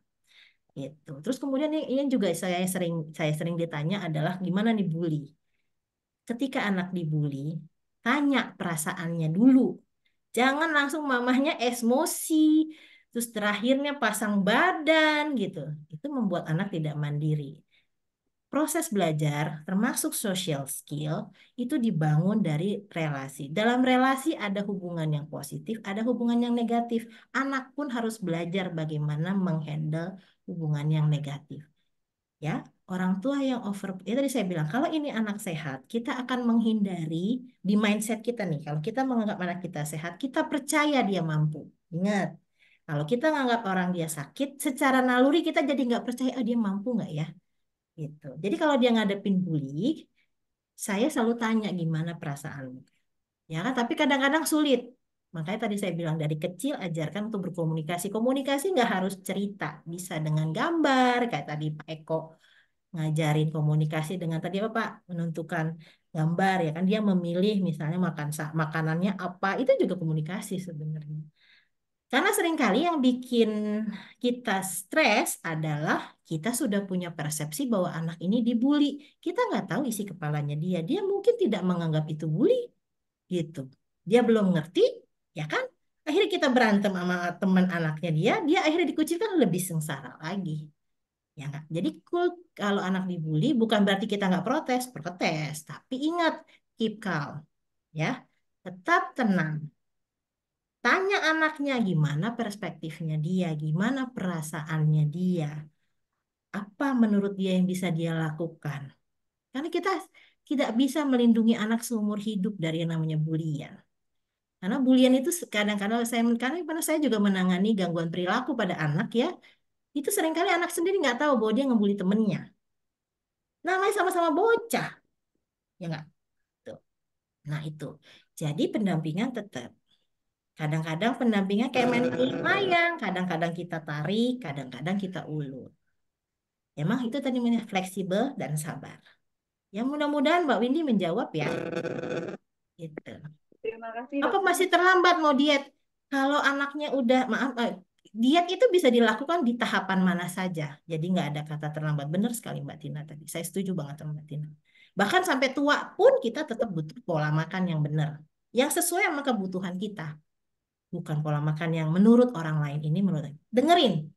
Tapi kan masukan dari orang lain itu menjadi masukan sambil kita perhatikan tetap pada anak. Gimana responnya? Tuh. Ya, mudah-mudahan menjawab ya. Baik, terima kasih Dokter Novi. Ini sepertinya beberapa pertanyaan saya perhatikan sudah terjawab di paparannya dokter. Mungkin nanti bisa dibaca-baca ulang Iya. lagi, Iya. nanti dibagikan. Oh, mungkin ada satu pertanyaan sedikit dokter, pertanyaan terakhir deh dokter.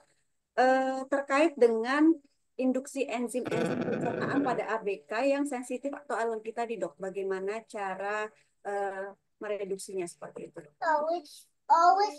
Ya, jadi gini, kalau kita sudah tahu ini dasarnya apa? Alergi atau insensitif ya gitu. Kalau kita menginduksi tadi memperkenalkan makanan satu persatu dalam jumlah kecil, itu adalah cara menginduksi. Tadi yang punya dilakukan Bu Tina benar banget, itu adalah cara menginduksi. Tapi sambil diperhatikan dan jangan kaget-kaget ya kan Bu Tina kan gitu. Jangan panik ketika terjadi masalah. Enggak, berarti catatan aja buat kita. Seperti itu, tapi satu waktu kita akan ulang lagi. Kenapa anak itu perlu mencoba berbagai makanan? Karena tidak ada satu makanan superfood yang menyediakan semua kebutuhan kebutuhan kita. Sama, kita juga gitu kok kayak lagi nggak pengen makan gado-gado nih gitu, perutnya lagi nggak enak gitu kan. Sama dengan kita. Karena mungkin kalau lagi apa namanya, cuman hindari menginduksi pada saat bulan purnama. Salah satu sindrom yang kayak saya tulis, saya sebenarnya niatnya cuma mau mengingatkan teman-teman di komunitas autoimun dan kanker waktu itu bahwa jangan panik dulu kalau terjadi goncangan-goncangan pada saat bulan purnama. Pada anak berkebutuhan khusus juga gitu. Biasanya mereka lebih tantrum, lebih ini. Jadi bukan bukan melulu makanan jadi penyebabnya. Caranya tahu mau bulan purnama apa? Kalau di di Islam tuh ada kalender hijriyah kan. Kalender hijriyah itu berbasis bulan. Jadi kita bisa lihat perkembangannya. Atau udah sekarang banyak sekali juga aplikasi yang bisa lihat kondisi bulan. Itu bukan klinik. Itu adalah saintifik karena pada saat bulan purnama dalam kondisi besar, itu gaya tarikan gravitasi itu lebih besar pada tubuh kita. Jadi karena tubuh kita itu 70% air, pasti bereaksi. Makanya terjadi langit laut pasang, ya kan terjadi angin dan sebagainya pada saat bulan purnama. Tubuh kita pun adalah miniatur alam semesta. Jadi nggak sesuatu yang klinik ya, gitu. Jangan lakukan induksi pada saat-saat itu karena itu tidak dalam kondisi yang normal. Sehingga takutnya nanti kita bilang, oh ini dia alergi nih, oh dia nggak ini nih sensitif nih, gitu. Coba lagi pada saat yang berbeda, lihat responnya. Catat gitu. Catat, saya bilang journaling itu udah cara paling baik kita mengobservasi anak. Karena kalau nungguin ketemu dokter, ya kalau lagi kumat gejalanya muncul. Kalau enggak,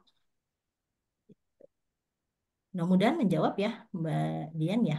Baik, Terima kasih dokter. Ini tidak terasa waktu kita bertambah hampir 30 menit, padahal saya yakin dokter juga ada agenda lagi. Terima Iya. kasih banyak dokter atas waktunya, kesediaannya untuk memberikan pengalaman sekaligus insight kepada keluarga empati. Saya sampaikan terima kasih juga kepada Bu Tina yang sudah membagikan pengalamannya, dan Pak Eko juga. Ini ayah luar biasa yang terlibat kepada anak, pengasuhan anak, bahkan anak berkebutuhan khusus, di mana Indonesia sendiri juga sudah dinominasikan sebagai keluarga yang fatherless gitu Pak. Tapi Pak Eko mau hadir mendampingi, itu luar biasa. Saya juga appreciate kepada Pak Eko dan Bu Tina yang sampai Kak Evan dewasa juga masih mendampingi. Salut juga untuk Dokter Novi yang mau membagikan ilmu dan masih mendampingi dan tidak pernah lelah untuk menyemangati orang tua gitu, di mana Dokter Novi sangat paham bahwa orang tua itu perlu diingatkan berkali-kali. Disinilah peran ahli untuk Ya saling diingatkan Mbak Dian, didampingi. Kalau didampingi. lagi Baik. stres juga boleh loh take a break Boleh gitu. makan bakso ya Bisa. dokter. Heeh. Siap-siap dokter. Baik Bapak dan Ibu, izin saya untuk menyampaikan kesimpulan pada cerita keluarga empati hari ini. Bu Tina mengatakan bahwa jangan pernah menunda apabila diet itu dirasakan memberikan manfaat, walaupun prosesnya tidak mudah, tapi tidak pernah ada kata terlambat. Kita harus komitmen kepada seluruh keluarga untuk konsisten mendampingi anak dalam proses dietnya. Pak Eko juga mengatakan bahwa kunci dari pendampingan diet yang berhasil adalah konsistensi. Salah satunya dengan memberikan reward kepada anak dan kepada orang tua, akhirnya menjadi we time, bukan hanya me time. Dr. Novi juga mengatakan bahwa tidak ada diet yang sama terus-menerus seumur hidup. Belajar untuk mendengarkan anak. Jika anak nonverbal, pelajari body gesturnya. Catat dan journaling itu sangat penting untuk membantu observasi anak dan akan sangat membantu ahli dalam menentukan intervensi apa yang tepat bagi anak kita. Apakah ada tambahan Bapak dan Ibu untuk sesi hari ini dari Dr. Novi, Pak Eko, dan Bu Tina barangkali? Ini di luar sedikit tentang gizi, tentang bullying, mungkin saya bisa tambahkan. Dulu juga anak saya, Evan, dia selalu merasa dia dibully. Akhirnya saya mencoba untuk berkomunikasi dengan anak yang menurut dia membuli dia, temannya. Jadi saya minta izin baik-baik, ngomong dengan orang tua anak itu. Kita ngobrol, kita apa. Mungkin terkadang orang tua anak ini juga tidak mengerti, gitu loh. Akhirnya kita ngobrol, kita komunikasi, malah anak itu menjadi salah satu teman dari anak saya akhirnya. Karena dia bisa membantu, oh Evan ini ternyata begini tuh, gitu. Kalau dikatain sedikit kayak ngambek kayak apa gitu, karena dia nggak ngerti juga, gitu. Malah dia membantu teman-temannya jangan membuli Evan, gitu. Mungkin itu aja sih. Jangan emosi dulu ya Mbak Tina ya, tenang dulu, Ya, keep calm, keep calm. itu aja sih. Ini maraton, bukan lari sprint, capek kita kalau marah-marah. Nah, benar nih, Ya. Dr. Novi. Kita lari spin, jadi kita maraton, berhenti sebentar, nggak apa-apa, habis itu kita Nggak lanjut apa-apa, lagi. lanjut lagi. Terima Nih. kasih banyak, Bapak dan Ibu, Ya, keluarga empati. Terima terima kasih banyak kasih. Dr. Novi. Saya udah dikasih kesempatan ketemu orang tua yang hebat. Saya pun bukan ahli, saya pun juga belajar gitu dari Mbak Tina, Pak Eko dan orang tua lainnya. Sama-sama kita berkembang ya. Baik. Terima kasih, Terima Dokter. kasih juga. Ya. Baik, terima kasih saya sampaikan kepada keluarga, sahabat, dan teman spesial empati yang sudah menonton dan berpartisipasi dalam acara ini dimanapun berada. Jangan lupa sekali lagi untuk mengikuti Instagram @yayasanempati dan TikTok @seputarautisme untuk mendapatkan informasi dan update mengenai penanganan anak dengan autisme. Saya Dian Yulia pamit undur diri. Mohon maaf jika ada kesalahan datangnya dari saya, kebaikan datangnya tentu dari Tuhan Yang Maha Esa dan Allah Subhanahu. Wabillahi taufiq wal hidayah. Wassalamualaikum warahmatullahi wabarakatuh. Saya pamit undur diri. Salam Om Santi Santi Hom. Namo Buddhaya. Salam kebajikan. Salam sejahtera. Pamit. Terima kasih. Terima kasih empati. Terima Terima kasih. kasih. Lagi Terima kapan-kapan. kasih Terima kasih. semuanya.